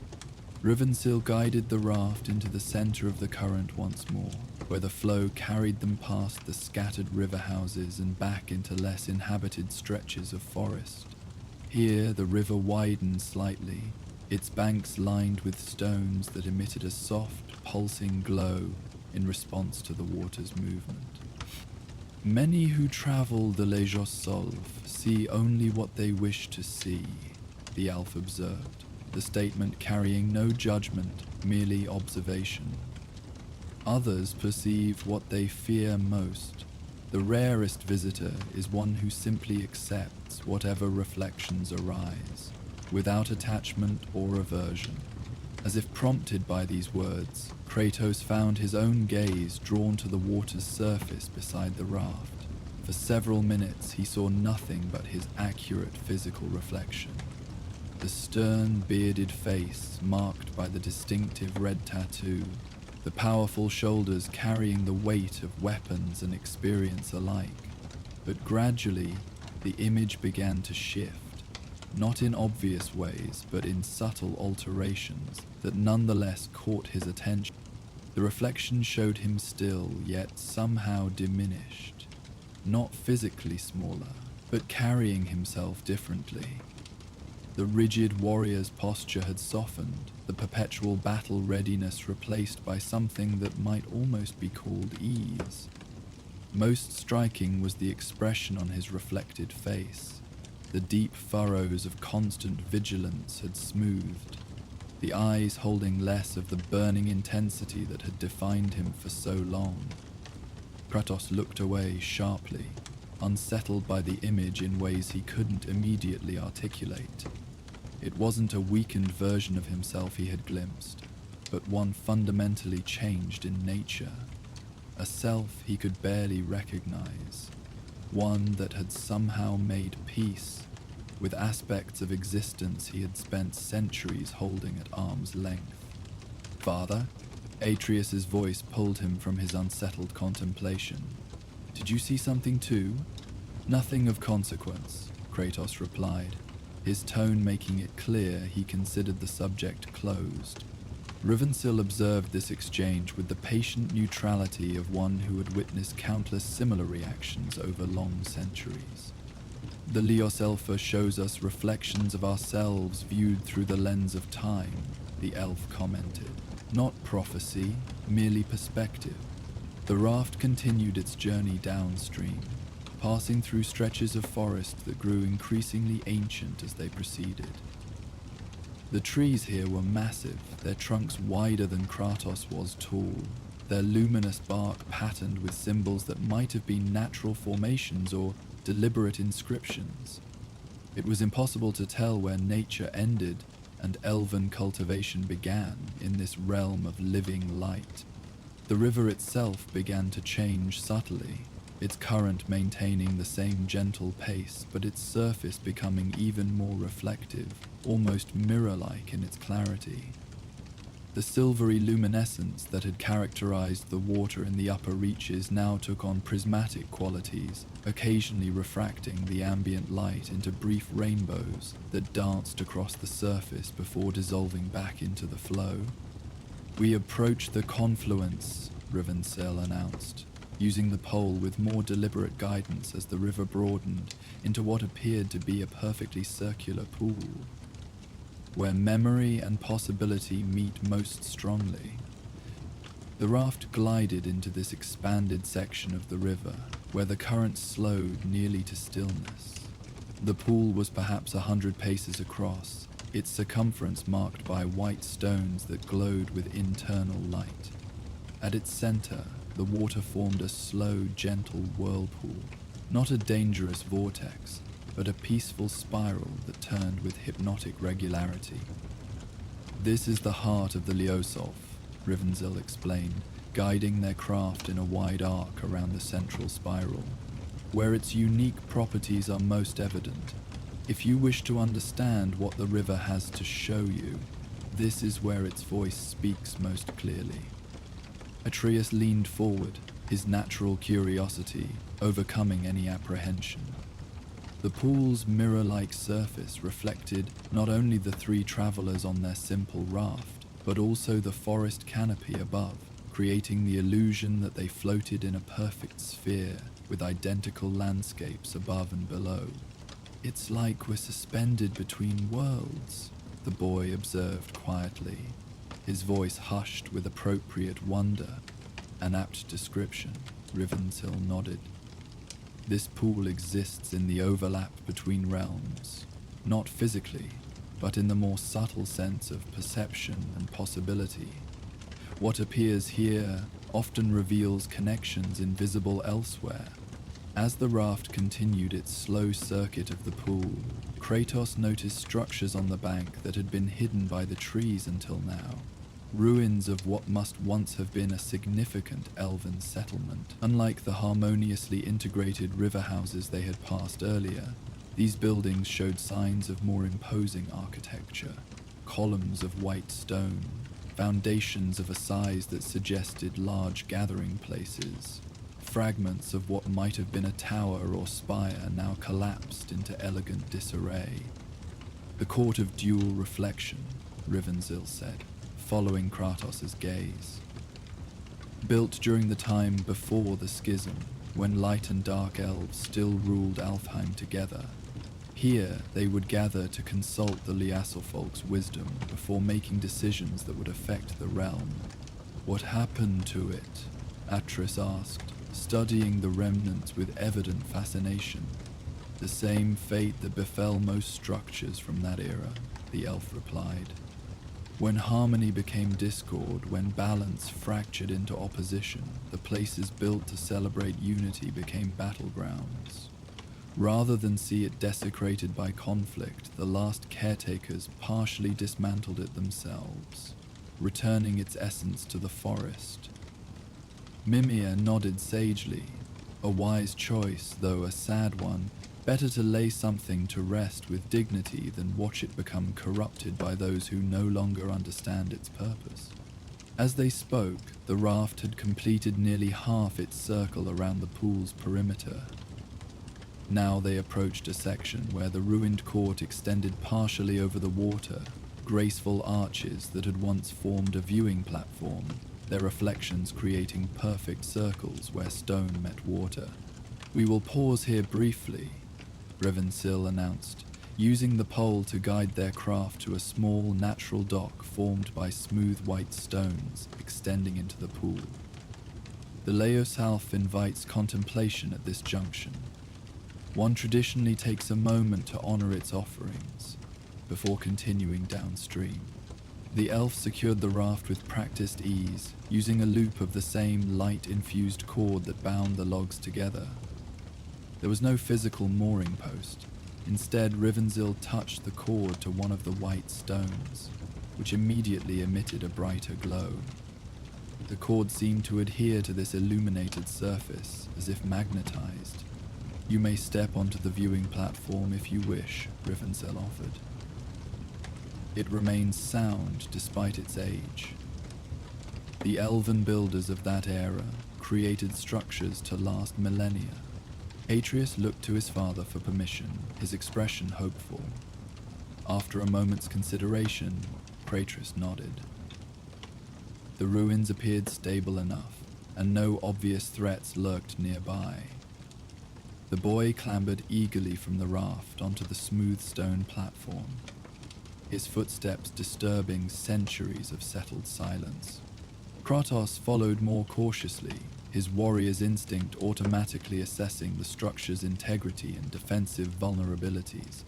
The platform extended about 20 paces over the water, ending in a semicircular balcony supported by slender columns that descended directly into the pool. Despite its apparently delicate construction, the stone felt solid underfoot, showing none of the instability one might expect from such ancient ruins. "What were these arches for?" Atreus asked, running his hand along one of the gracefully curved supports. The stone felt warm to the touch, as if it retained the light it had absorbed over countless centuries. "Observation and reflection," Rivensel replied, joining them on the platform. The elf moved with the unhurried grace of one who measured time in centuries rather than moments. The rulers of both elven courts would stand here, gazing into the confluence before making decisions that would affect all of Alfheim.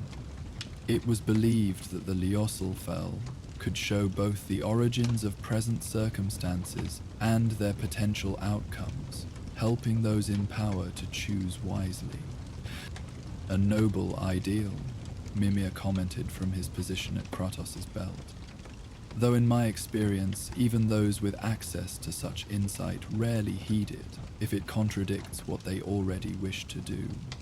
"Indeed," Rivenzell acknowledged with a slight smile, "which is, perhaps, why the tradition eventually faltered even before the schism began.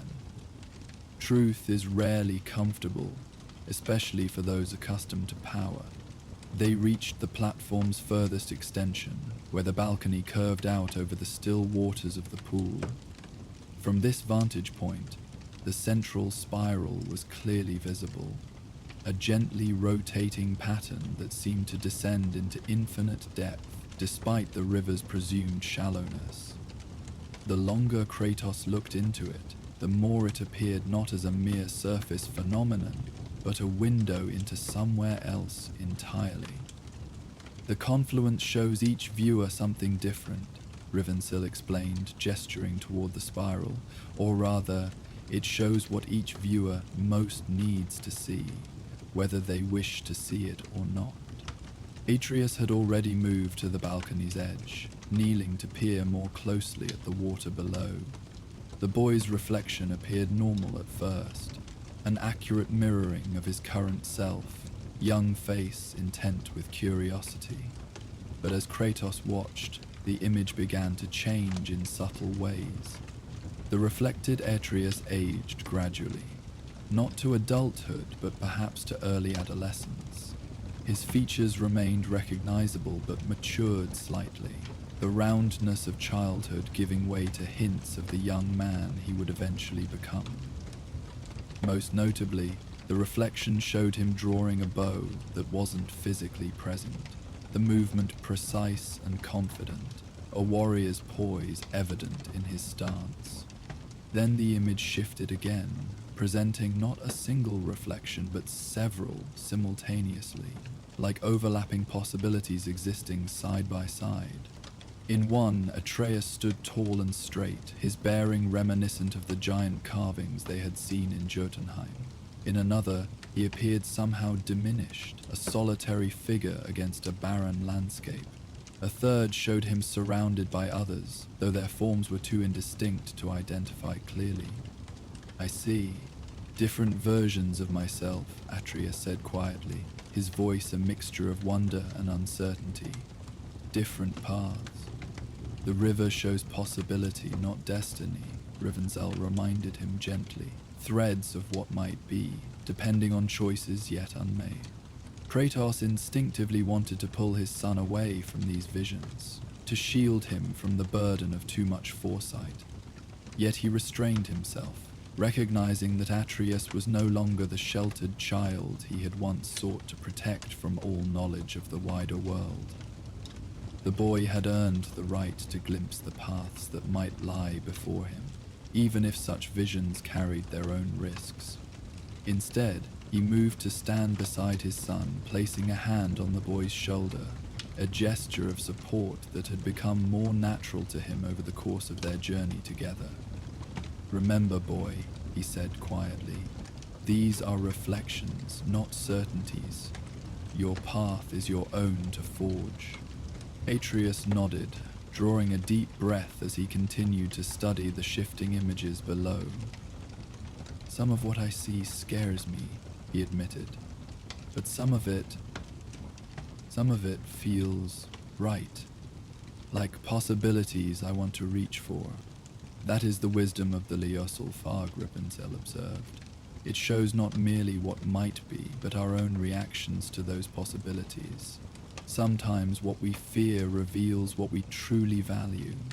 Sometimes what we desire shows what we most need to question."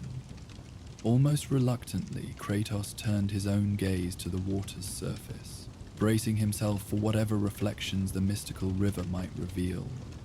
For several moments, he saw only his accurate present self, the weathered warrior's face, the distinctive tattoo, the ever-vigilant posture of one who has survived countless battles by never fully lowering his guard.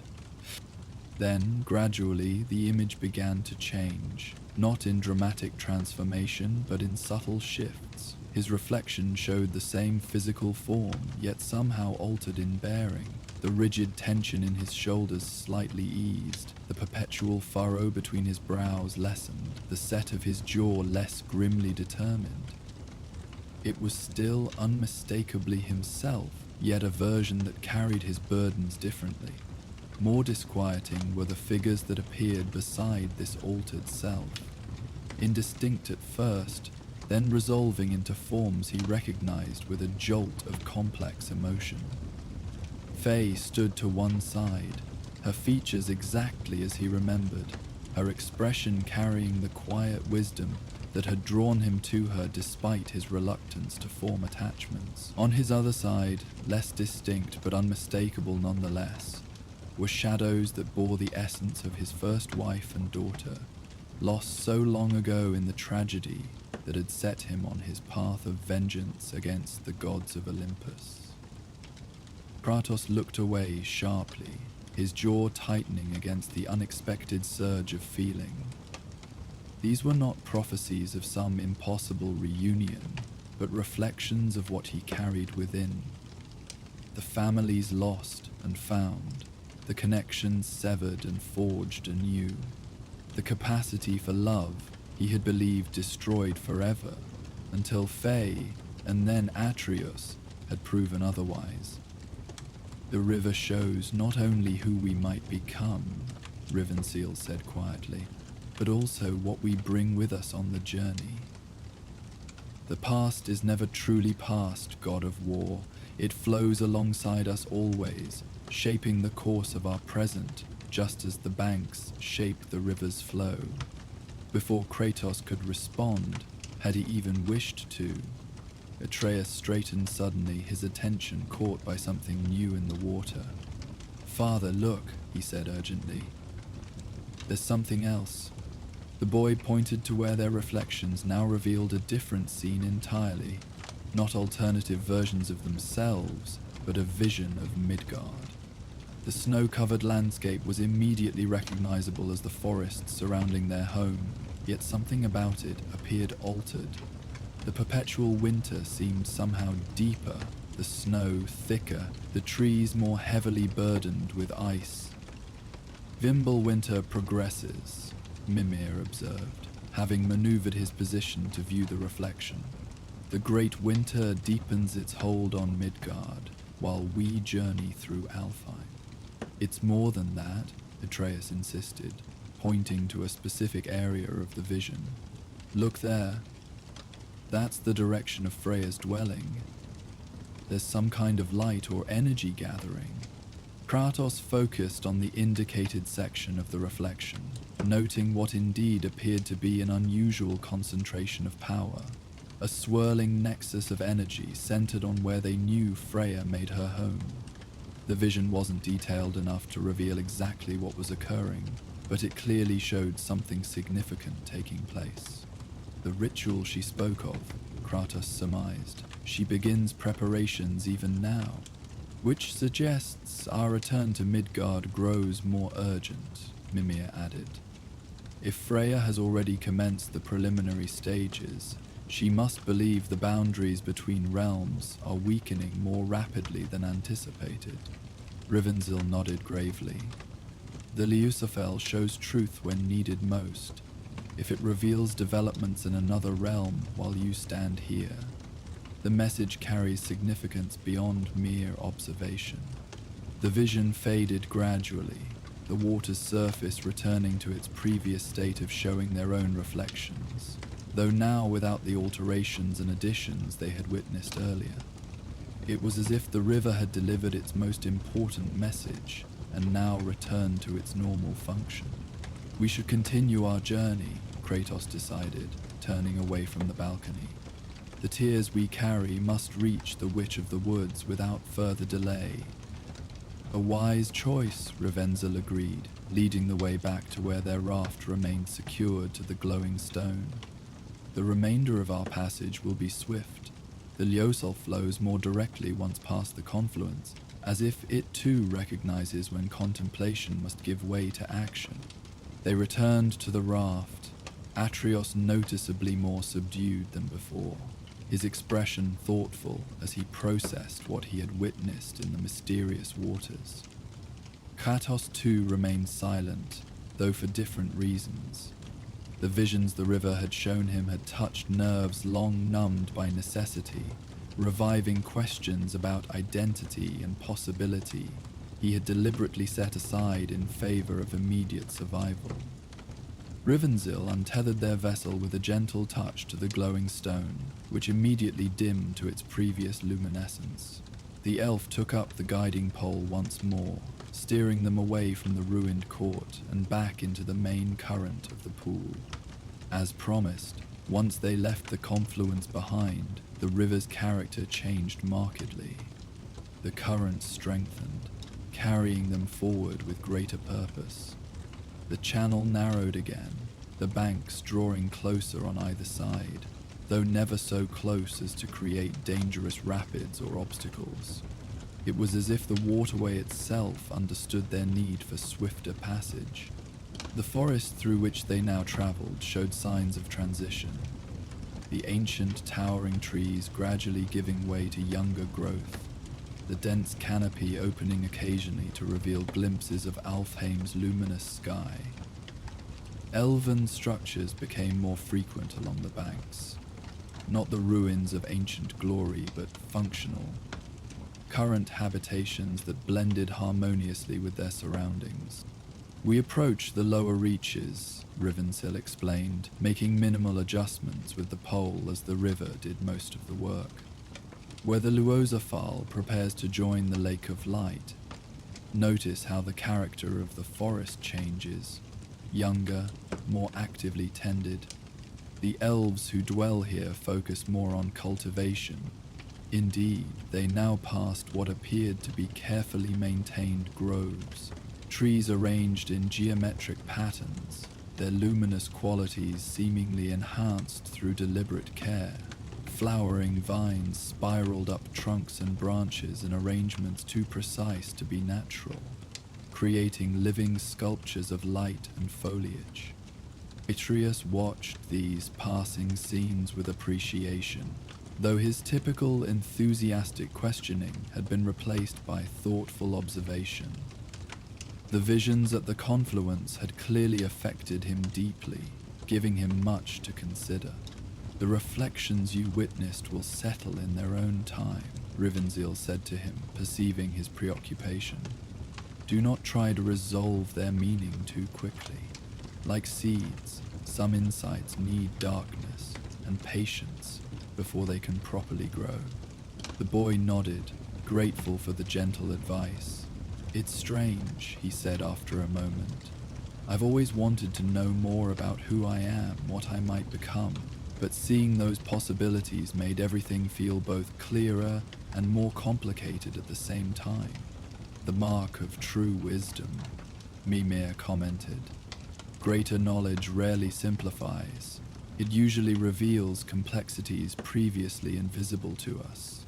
Kratos, listening to this exchange, found himself unexpectedly moved by his son's articulation of the very contradiction he himself felt.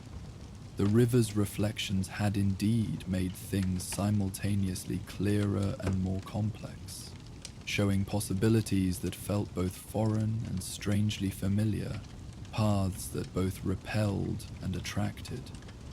The raft rounded a final bend, and suddenly the landscape opened dramatically before them. The river widened into a broad delta, where multiple channels wound through wetlands teeming with luminous plant life. Beyond this transitional zone stretched the vast expanse of the Lake of Light, its surface gleaming under Alfheim's perpetual radiance. In the distance, rising from the lake's center, stood the elven temple they remembered from their previous visit. Its elegant spires now fully restored, no longer a contested battleground, but once again a functioning heart of elven civilization. The Lake of Light, Rivensil announced, steering them into the widest of the delta channels.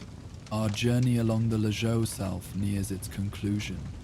As they entered the delta, Kratos noted a change in the water itself. The distinctive silvery luminescence that had characterized the river throughout their journey began to disperse, gradually blending with the more golden radiance of the lake beyond. It was as if the Luosafal surrendered its unique properties as it joined the greater body, individual identity merging with collective purpose. The river returns to the lake as all things eventually return to their source, Rivensil said, the words carrying the weight of ancient elven philosophy, a cycle without true beginning or end.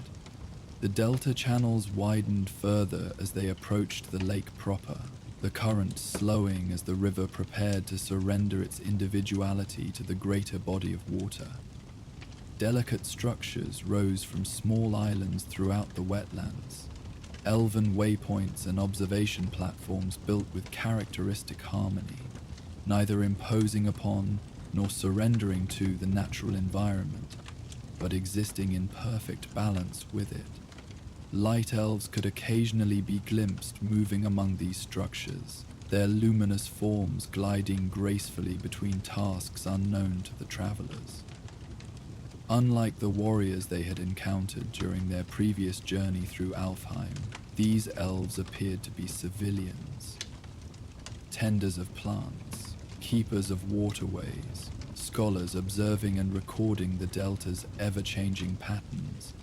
The boundary dwellers, Rivenzil explained, noting Atreus's interest in these distant figures.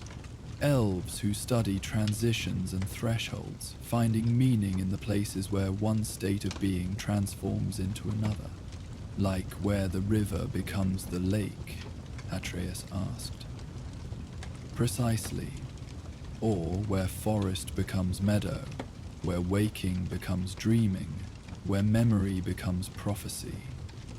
The aged elf guided their raft with subtle adjustments, navigating between floating gardens of luminous lilies whose blooms opened and closed in slow, hypnotic rhythms. All meaningful change occurs, not in stable states, but in the spaces between them. This observation resonated with Kratos more deeply than he might have expected. His own life had been defined by transformations, from mortal to god, from Spartan general to vengeful spirit, from isolated wanderer to father. None of these changes had occurred in moments of stability, but rather in the uncertain thresholds between established identities. As they emerged from the final channel into the open waters of the lake, the landscape expanded dramatically before them. The lake of light stretched toward distant shores, barely visible through the luminous haze that perpetually hovered over Alfheim's waters. At the lake's center rose the elven temple, now fully restored to its original grandeur, towers of white stone reaching toward the radiant sky, bridges of crystalline material connecting various levels and sections, the entire structure pulsing with the concentrated light that gave this realm its name. The Temple of Light, Mimir observed with scholarly appreciation. Fully reclaimed by the Light Elves, it seems, no sign of the conflict that raged when last we visited. Indeed, where once they had witnessed bitter warfare between light and dark elves for control of the temple and its power, now there appeared only the ordered functioning of an established civilization. Small crafts moved across the lake's surface, carrying elves and materials between the temple and the shore. The distinctive glow that emanated from the structure suggested the light-focusing mechanisms at its heart were once again operational, channeling and directing Alfheim's essential energy according to elven design. The balance shifts constantly, Rivenzil noted, following their gaze toward the distant temple. Light elves hold dominance now, but the cycle will turn again in time. Perhaps in your next visit to our realm, you will find different hands guiding the temple's power. The elf steered their raft toward the nearest shore, where a small harbor had been constructed of the same white stone that characterized all permanent elven structures. Several other crafts were moored there, ranging from simple vessels similar to their own to more elaborate boats with sails that appeared to be woven from solidified light. "This is where our paths must diverge," Rivenzil announced as they approached the harbor. "The realm gate you seek lies just beyond that ridge." The elf indicated a gentle rise to the east, where a familiar arrangement of ancient stones could be glimpsed through the trees. "The way back to Midgard awaits you there." Beatrice looked up at the aged elf with genuine gratitude. "Thank you for guiding us. The river showed me important things." Rivenzil smiled, the luminous patterns on their weathered features brightening momentarily. "The Liasolfar offers what each traveler most needs to see, whether they recognize that need or not. What you do with its reflections remains your choice alone." As their raft glided smoothly into the small harbor, Kratos noted the precision with which Rivenzil handled the craft. No wasted motion, no unnecessary effort. Every adjustment of the pole exactly calibrated to achieve the desired result. It was the same economy of movement he himself had mastered in combat, though directed toward a very different purpose. "The tears you carry are powerful," Rivenzil said as they secured the raft to a mooring post of glowing stone. They contain not merely the light of Alfheim, but memories of balance and harmony from before the Elven Schism. Use them wisely in your ritual to strengthen the boundaries between realms. Kratos nodded acknowledgement, one hand moving unconsciously to the pouch where the vial of tears was secured. The Witch of the Woods will know how best to employ them. They disembarked from the raft, stepping onto the smooth stone of the harbour. Though simple in design, the structure incorporated elegant touches that revealed its elven origin, patterns inlaid in the stone that glowed softly with each footstep, subtle curves that guided rainwater into decorative channels, benches positioned to provide optimal views of both lake and sky. "Before you depart," Rivensil said, reaching into a pocket of their luminous robes, "a small token to remember your journey along the Lusalfar."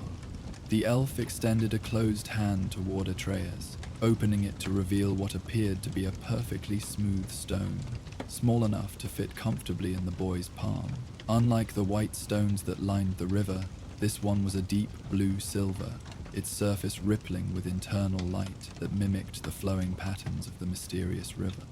"A river stone," Rivenzil explained as Atreides accepted the gift with evident wonder. "Formed in the depths of the confluence, where the Liazalfa's powers are strongest. When held in darkness, it reveals gentle light. When submerged in water, it may occasionally show echoes of the river's reflections." "It's beautiful," Atreus said, turning the stone to watch how the light moved within its depths. "Thank you. Use it wisely," the elf cautioned gently. "The reflections it offers are subtler than those you witnessed upon the river itself, but no less meaningful. Sometimes, a glimpse is more valuable than a prolonged vision. It leaves space for personal interpretation and growth." Mimir chuckled softly from his position at Kratos' belt. "Wise advice indeed. Too much foresight can be as blinding as too little. The art lies in finding balance between preparation and openness." Rivensil inclined their head in agreement. "As in all things, Knowledge Keeper." With final words of farewell, they parted ways with the aged elf. Rivensil remained at the harbour, preparing the raft for its return journey upstream, a task that would have seemed impossible given the current's direction, had they not already witnessed the mysterious properties of both craft and river. Kratos and Atreus made their way from the harbour toward the ridge where the realm gate awaited. The path led through a small settlement of elven dwellings, structures that appeared to be grown rather than built, their walls formed from living material that glowed with gentle internal light. Light elves moved about their daily tasks, occasionally glancing at the travelers with curious but not unfriendly gazes. Demons seem more accepting of outsiders than before, Atreus observed quietly. The reclamation of their temple has likely eased many concerns, Mimir suggested. When one's home is secure, one can afford to be more welcoming to strangers. As they passed through the settlement, Atreus occasionally withdrew the river stone from his pouch, studying its shifting internal patterns with fascination. "It changes constantly," he noted, never showing exactly the same light twice. "Much like the river itself," Mimir observed. "Ever-flowing, never fixed in form, yet always maintaining its essential nature." The boy nodded thoughtfully, returning the stone to his pouch with care. "The visions I saw in the water, they're already fading a bit. Not like regular memories, more like dreams that seem so clear when you first wake up, but then get harder to remember clearly.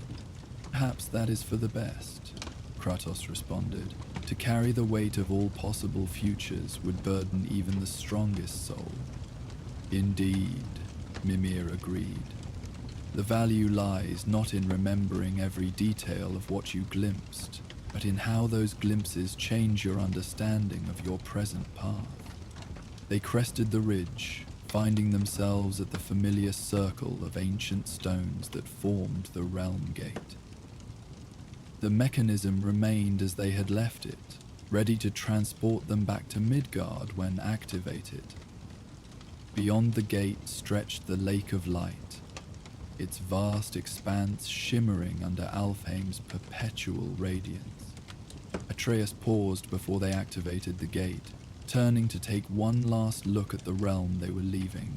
From this elevated position they could see not only the lake, but also the winding path of the river that had carried them here, a silver thread weaving through forests and valleys, connecting highlands to lowlands, past to future. "I'd like to come back someday," the boy said quietly, "when there's no mission, no urgent task, just to learn more about this place and its stories." Kratos studied his son's profile, noting how the light of Alfheim illuminated the boy's features from within as much as without. Atreus had grown during their journeys, not merely physically, but in understanding and perception. The child who had once demanded immediate answers to every question now recognized the value in patient exploration, in letting meaning reveal itself gradually, rather than being forcibly extracted. "Perhaps we shall," Kratos replied, the words offering no firm commitment, yet neither dismissing the possibility outright. This, too, represented growth of a different kind, an increasing willingness to acknowledge future paths beyond immediate survival and obligation. With a final survey of the luminous landscape, they turned to the realm gate. Kratos activated the mechanism with practiced motions, the ancient stones responding to his touch by emitting intensified light that gathered and concentrated at the center of the circle. The gateway between realms shimmered into existence, a portal that would carry them from Alfheim's perpetual radiance back to Midgard's snow-shrouded forests. As they stepped into the gateway, the light of the Bifrost enveloping them in its rainbow brilliance, Atreus clutched the pouch containing Rivensill's gift. The Riverstone seemed to pulse against his hand, as if responding to the energies of realm travel with its own quiet resonance. For a brief moment, as the world dissolved and reformed around them, the boy thought he glimpsed one final reflection in its depths, not of what had been or what might be, but simply of what was. Father and son, traveling together between worlds, their path forward neither predetermined nor random, but shaped by both choice and circumstance, flowing like a river between the banks of possibility. The journey through the Bifrost concluded with the familiar sensation of solidity returning to the world around them. Light faded from multicolored brilliance to the muted grey-white of Midgard in winter, and the perpetual ambient warmth of Alfheim gave way to the biting chill of Fimbulwinter's deepening hold. They emerged in the forest outside their home, snow falling heavily around them. The contrast between realms was stark, from luminous waterways and living light to a world increasingly locked in ice. Trees burdened with snow instead of glowing fruit, the sky hidden behind low clouds rather than shimmering with eternal radiance. Yet Midgard held its own beauty, austere and resilient. The snow-covered landscape stretched before them in pristine whiteness, broken only by the dark trunks of trees and occasional tracks of hardy animals that had adapted to the unprecedented winter. There was a stillness here entirely different from the gentle flow they had experienced along the Ljoselfar. Not the active silence of contemplation, but the deep quiet of endurance, of life drawing inward to preserve its essential warmth against external cold. "Home?" Adrius said simply, his breath clouding in the frigid air. Despite the harshness of their surroundings, compared to Alfheim's gentle luminescence, the boy's tone carried genuine affection. This snow-covered forest was indeed their home, with all the complex emotional attachments that simple word encompassed. Kratos surveyed the landscape with practiced vigilance, noting subtle changes that had occurred during their absence. The snow lay deeper than before, drifts piled higher against the trunks of trees. Ice had formed along the edges of the path that led toward their cabin, suggesting partial melting followed by refreezing, a cycle that implied fluctuating temperatures rather than consistent cold. Fimbulwinter progresses erratically, Mimir observed, having noted the same signs. Not the steady deepening of an ordinary winter, but the chaotic patterns of a season unmoored from natural law.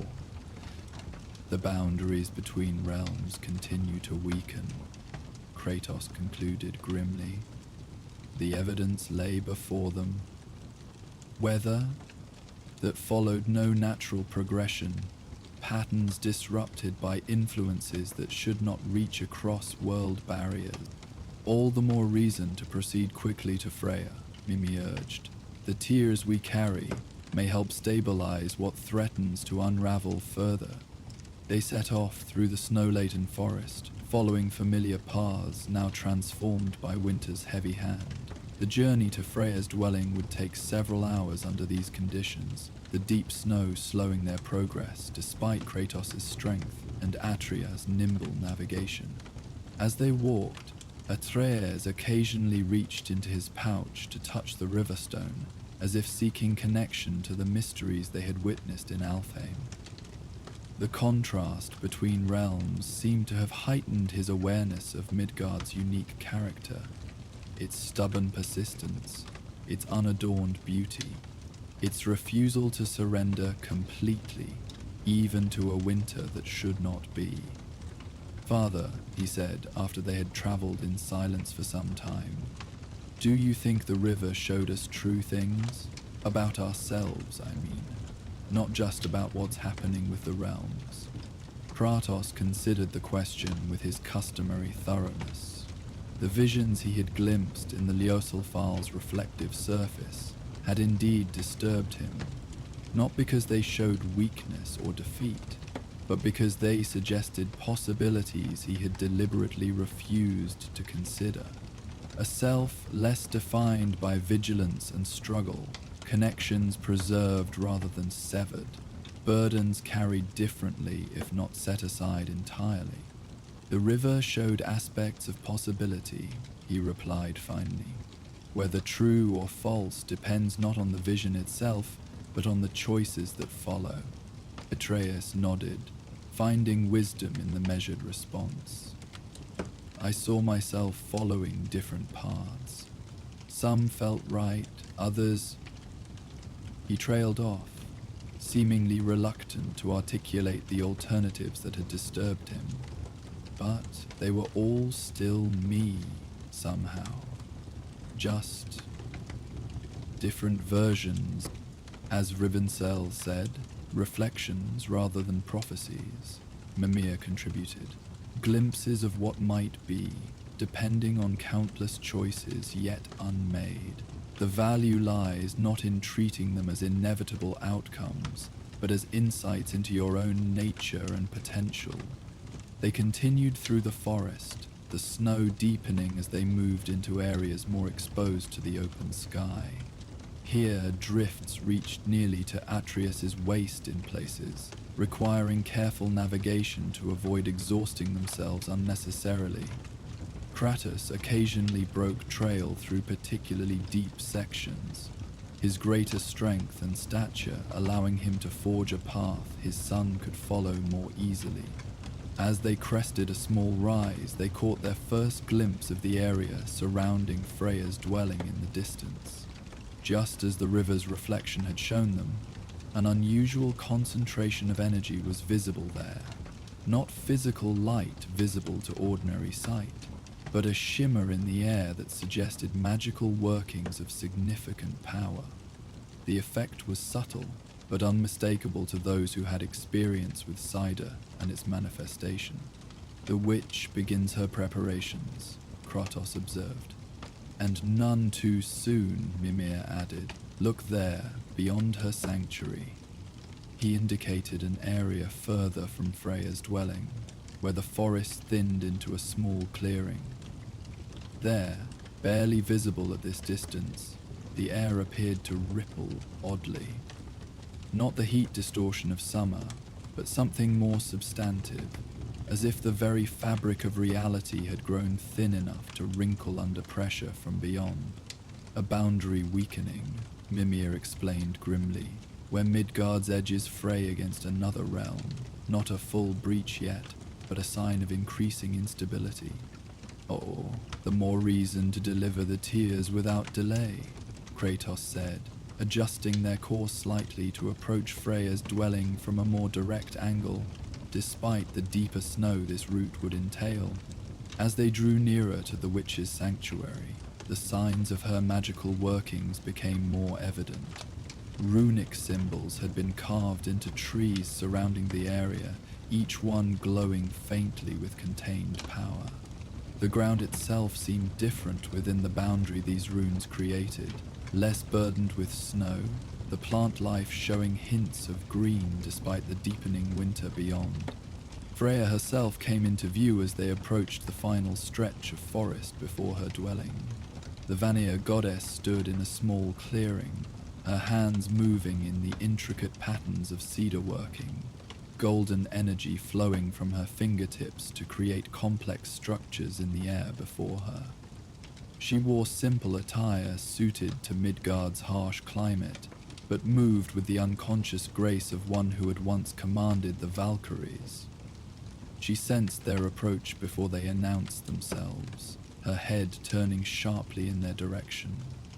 For a moment, wariness flickered across her features.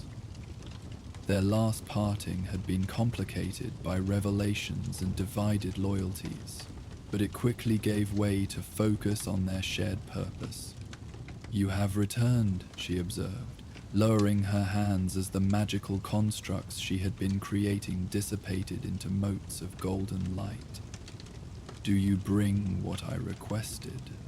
Kratos approached without preamble, removing the crystal vial from its secure pouch. The tears of Alfheim glowed within their container, their luminescence seeming even more pronounced in Midgard's muted winter light than it had in their native realm. Freya's eyes widened at the sight, one hand extending automatically toward the vial before she caught herself. "The tears," she breathed, her voice carrying both reverence and relief. "I had hoped, but did not dare assume. Harvested from the light bloom glade, freely given rather than taken," Mimir informed her. "Essence of Alfheim in its purest form, as you specified." The witch nodded, her expression softening briefly. "You have done well. These will provide exactly what the ritual requires. A stabilizing influence powerful enough to reinforce the weakening boundaries." She gestured for them to follow her toward her dwelling, the same underground sanctuary where they had first sought her help, half hidden beneath the roots of an ancient tree that had survived even Fimbulwinter's deepening grasp. The entrance was now marked with additional protective runes, their power palpable even without direct contact. "The deterioration progresses more rapidly than anticipated," Freya explained as they entered her home. The interior remained as they remembered, warm despite the winter outside, filled with plants that should not thrive in such conditions, every surface covered with the tools and ingredients of a master practitioner of Sade. The boundaries between realms grow thinner each day. In some places, they have already developed small breaches. "We observed one such weakness on our approach," Kratos confirmed. "That is merely the most obvious manifestation," Freya said grimly, moving to a table covered with maps not of physical geography but magical currents. She indicated several marked locations spread across what they recognized as a representation of Midgard. The instabilities multiply. Some allow energy to seep through, others permit brief physical transgressions. If left unchecked, they will eventually widen into permanent tears in the world's fabric, with potentially catastrophic consequences, Mimir added soberly. creatures wandering between realms, weather patterns disrupted beyond recovery, eventually perhaps even land masses shifting or disappearing entirely. Atreus looked between them with growing concern. Can the tears really fix all that? Freya turned her attention to the boy, her expression softening slightly. Despite the complex history between her and his father, she had never directed her grievances toward the child. Not permanently, she admitted. Only the reversal of Fimbulwinter itself would fully restore natural order. But the tears can help stabilize the boundaries for a time. Months, perhaps a year, while more permanent solutions are sought. She held out her hand for the vial, which Kratos provided without hesitation. Their shared concern for Midgard's stability temporarily outweighed personal grievances. Freya held the crystal container up to what light filtered through the roots overhead, studying the luminous droplets within with careful scrutiny. "These are perfect," she pronounced finally. "Purest essence of Alfheim, harvested during optimal conditions. They will serve well as the ritual's foundation." "What more is needed?" Kratos asked, practically. "I have gathered most other components," Freya replied, indicating various containers arranged on a central altar-like table. "Essences from each realm, bound with runic formulae of my own devising. The ritual itself must be performed at a nexus point where the boundaries between worlds grow thinnest. The weak point you observed on your approach will serve adequately." "You mean where the air looks all ripply?" Atreus asked. Freya nodded. "Precisely. Such locations represent places where the barriers have grown so attenuated that even those without magical sight can perceive the distortion. They are also, fortunately, the most responsive to reinforcement." She began gathering components from around her dwelling, placing them carefully in a woven bag embroidered with protective sigils. Each item was handled with the precision of a master herbalist preparing a critical remedy. Exact amounts, specific combinations, nothing left to chance or approximation. "The ritual must be performed at dusk," she explained as she worked. "When day and night balance briefly at the threshold of transition, it will require several hours of preparation beforehand." "We will accompany you," Kratos stated rather than offered. Though Freya was more than capable of defending herself under normal circumstances, working complex Sidra near a weakened boundary presented unique vulnerabilities. Additional protection would not be unwelcome. The witch paused in her preparations, studying him with an unreadable expression. Their relationship remained complex, mutual respect colored by grief and responsibility, cooperation necessitated by circumstances rather than choice. After a moment, she nodded acceptance of his statement. "Your presence may indeed prove useful," she acknowledged. "The ritual will require my complete focus. Having guardians alert to external threats would provide valuable security." With practiced efficiency, she continued assembling what would be needed for the complex working.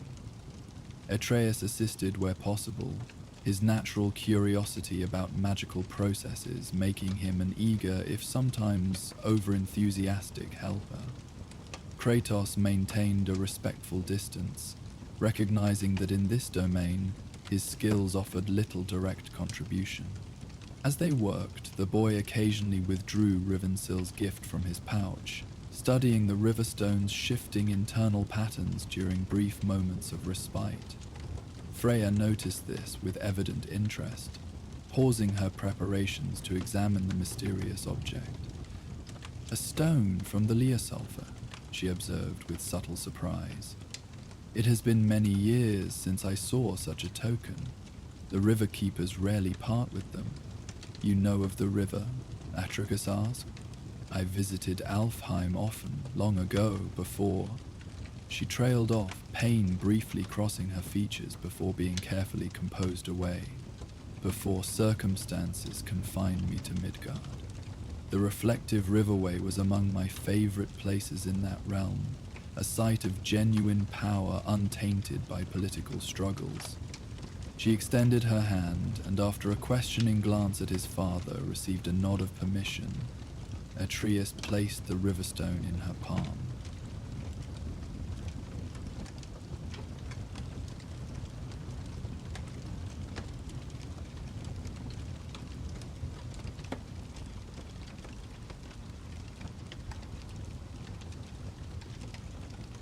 Freya studied it with the appreciation of one who understood its true significance, turning it to observe how the internal patterns shifted in response to movement and light. A thoughtful gift, she said finally, returning it to the boy. Such stones retain echoes of the river's power. In moments of uncertainty, they can provide perspective, not answers, but clarity, to find one's own path forward. Atreus accepted the stone back with renewed appreciation for its value. The river showed us reflections, he told her. Different versions of ourselves, possible futures. The Ljósálfra has that reputation, Freya acknowledged, though what it reveals differs for each traveler. For some, it offers glimpses of potential futures, for others, understanding of paths not taken. For many, simply clearer perception of their present situation. She glanced briefly toward Kratos, though her next words were still addressed to Atreus. What matters is not what the river shows, but how one integrates those visions into one's journey forward. The preparations continued until late afternoon, when Freya declared everything ready for the ritual. The witch had changed into more formal attire, garments befitting her true nature as Vanir goddess, rather than the simple clothing she typically wore as the Witch of the Woods. The transformation was subtle but significant, a reminder of the power and authority she had once wielded as both deity and queen. They departed her dwelling together, Freya carrying the woven bag containing ritual components, Kratos armed and vigilant against potential threats. The vial of tears had been carefully secured in a specialized container designed to preserve their potency until the precise moment they would be needed in the working. The journey to the boundary weakness took less than an hour, the path already broken by their earlier approach. As they neared the site, the distortion in the air became increasingly pronounced, no longer subtle ripples but visible warping, as if the very fabric of reality had begun to fold and crease under pressure from beyond. The deterioration accelerates, Freya observed grimly. We arrived none too soon. The site itself was unremarkable but for the magical anomaly at its center. A small clearing surrounded by winter-bare trees, covered in snow, unmarked by animal tracks or other signs of passage. The boundary distortion occupied the clearing's center, an area perhaps 10 paces across, where the air shimmered and occasionally parted briefly to reveal disquieting glimpses of somewhere else. Not another of the 9 realms, but the nothingness between them, the void through which Yggdrasil's branches extended. Freya set her bag down at the clearing's edge, beginning to unpack its contents with methodical precision. I must establish a working circle, she explained, a protected space within which the ritual can proceed without interference from the destabilizing energies. She proceeded to create this space, using various substances to mark boundaries on the snow-covered ground, powders that glowed with internal light, liquids that steamed upon contact with the winter air, small tokens placed at precise intervals around the perimeter. Throughout this process, she spoke words of power under her breath, each syllable precisely articulated, despite their quiet delivery. Kratos positioned himself at the clearing's edge, where he could observe both the witch's preparations and the surrounding forest. Though no immediate threats presented themselves, experience had taught him that moments of magical working often attracted attention from beings better left undisturbed. Atreus moved between assisting Freya where needed and watching the boundary distortion with fascinated caution. The boy's natural affinity for magical phenomena made him sensitive to the wrongness of what they observed. Not merely visually unsettling, but disturbing on some deeper level of perception. "It feels hungry," he said quietly, standing at a safe distance from the shimmer. "Like it wants to grow bigger, to pull more of our world into it." An apt description, Freya acknowledged without looking up from her preparations. The void between realms is not truly empty, but filled with formless potential. It seeks structure, definition. When boundaries weaken, that hunger becomes active rather than passive. As the sun began its descent toward the horizon, Freya completed her preparatory work. A perfect circle now surrounded the boundary distortion, marked with symbols drawn from various magical traditions, Norse runes interspersed with Vanir sigils, and even some characters that appeared to derive from Elven script. At cardinal points around this circle stood small bowls containing substances gathered from different realms.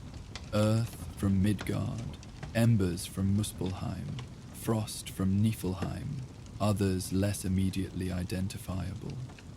The witch herself stood at the circle's eastern edge, arranging final components on a small portable altar.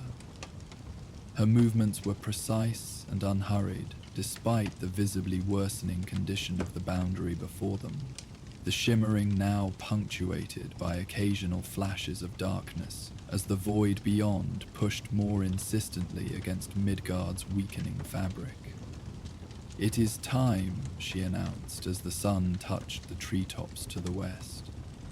"Once I begin, the ritual cannot be interrupted without dangerous consequences. You must ensure no disturbances reach the working circle, regardless of what may manifest." Kratos nodded grimly, understanding the responsibility. Magical workings of this magnitude often created ripples through nearby realms, potentially drawing attention from beings attracted to power or disruption. He and Atreus would need to intercept any such interlopers before they could interfere with Freya's delicate work. "Stay alert, boy," he instructed his son. "Watch the forest's edge as well as the distortion itself. Threats may come from any direction." Atreus nodded, notching an arrow to his bow, though not yet drawing it. The boy had grown increasingly capable as both hunter and warrior throughout their journeys, developing instincts that complemented his father's experience. Together, they created a formidable protective barrier around Freya's ritual space. As the light continued to fade toward true dusk, Freya began the working in earnest. She removed the vial of tears from its protective container, holding it reverently before her as she spoke words in an ancient language that predated even the Norse tongues. The crystalline container glowed more intensely in response, the luminous droplets within swirling with increasing activity, as if awakening to their purpose. One by one, she activated the various components positioned around the circle, touching each with a small amount of energy that caused them to release their essential properties into the air above the boundary distortion. Earth crumbled into fine particles that hung suspended. Embers flared into controlled flame that burned without consuming. Frost released tendrils of cold that intertwined with the heat rather than being neutralized by it. The combined essences began to form a rotating sphere above the distortion, each component maintaining its individual nature while contributing to the greater whole. The effect was reminiscent of a miniature model of the realms themselves, distinct worlds connected by the branches of Yggdrasil, separate yet interdependent. As this construct stabilized, Freya carefully opened the vial of tears. The concentrated essence of Alfheim emerged not as liquid, but as luminous mist, rising from the container in delicate spirals that reached toward the rotating sphere of combined elements. Where these spirals made contact, the entire construct brightened dramatically, the individual components binding more firmly together. The boundary distortion responded immediately to this intervention, the shimmering intensifying as if in resistance to the stabilizing influence. The glimpses of void became more frequent, occasionally extending tendrils of nothingness that probed the edges of Freya's working circle before recoiling from the protective barriers she had established. Throughout this escalating interaction, the witch maintained absolute focus, her hands moving in complex patterns that guided and directed the flow of energies. The words she spoke grew in volume and power, no longer whispered but projected with the authority of one who had commanded the forces of nature since time immemorial. Kratos divided his attention between the impressive spectacle of the ritual and vigilant observation of their surroundings. The forest had grown unnaturally quiet, even the persistent winter wind falling still, as if the very elements held their breath in response to the powerful working being performed. Atreus, bow still ready but untensed, watched with undisguised wonder. "It's beautiful," he whispered, the ritual's light reflecting in his eyes. "Like all the realms dancing together." It was an apt description. The sphere of combined essences now rotated in perfect harmony, each component enhanced rather than diminished by its integration with the others. The tears of Alfheim served as binding agent, their pure light weaving through and around the other elements, creating connections that strengthened the whole without compromising the individual parts. As true dusk arrived, the brief moment of perfect balance between day and night, Freya reached the ritual's crescendo. With a final, powerful utterance in the ancient Vanir tongue, she directed the harmonized sphere directly into the center of the boundary distortion. The construct responded by expanding rapidly. For a moment, it seemed as if two opposing forces had reached stalemate, the void's hungry dissipation versus the ritual's harmonizing integration. The air above the clearing rippled violently, reality itself seeming to fluctuate between states as the competition played out on levels beyond ordinary perception. Then, gradually, balance began to assert itself. The boundary distortion stopped expanding, its edges becoming more defined rather than ragged. The glimpses of void grew less frequent, then ceased entirely. The shimmering in the air remained, but transformed in character. No longer the disquieting wrongness of a tear in reality, but the gentler fluctuation of a threshold properly maintained, a boundary functioning as intended rather than failing. Freya maintained her focus throughout this transition, her hands continuing to guide and adjust the energies until the new equilibrium fully established itself. Only when the boundary had completely stabilized did she lower her arms, exhaling slowly as she released the final threads of power she had been directing. And so our journey through the realms draws to a close for tonight. May Hypnos, god of sleep, watch over you as you drift through dreams of legendary proportions.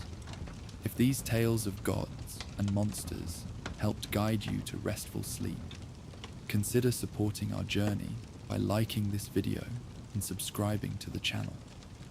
Your support gives me the strength to continue sharing these stories night after night. Remember, these videos play uninterrupted through the night, with no ads to disturb your slumber, just the soothing sounds of mythic realms to accompany your dreams. For those seeking passage to exclusive content, our Patreon offers early access to all videos and special playlists crafted to enhance your sleep.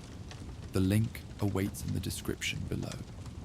Until our next journey together, may your sleep be deep, your dreams be mighty, and your rest be undisturbed by the conflicts of gods and men. Sleep well, brave one.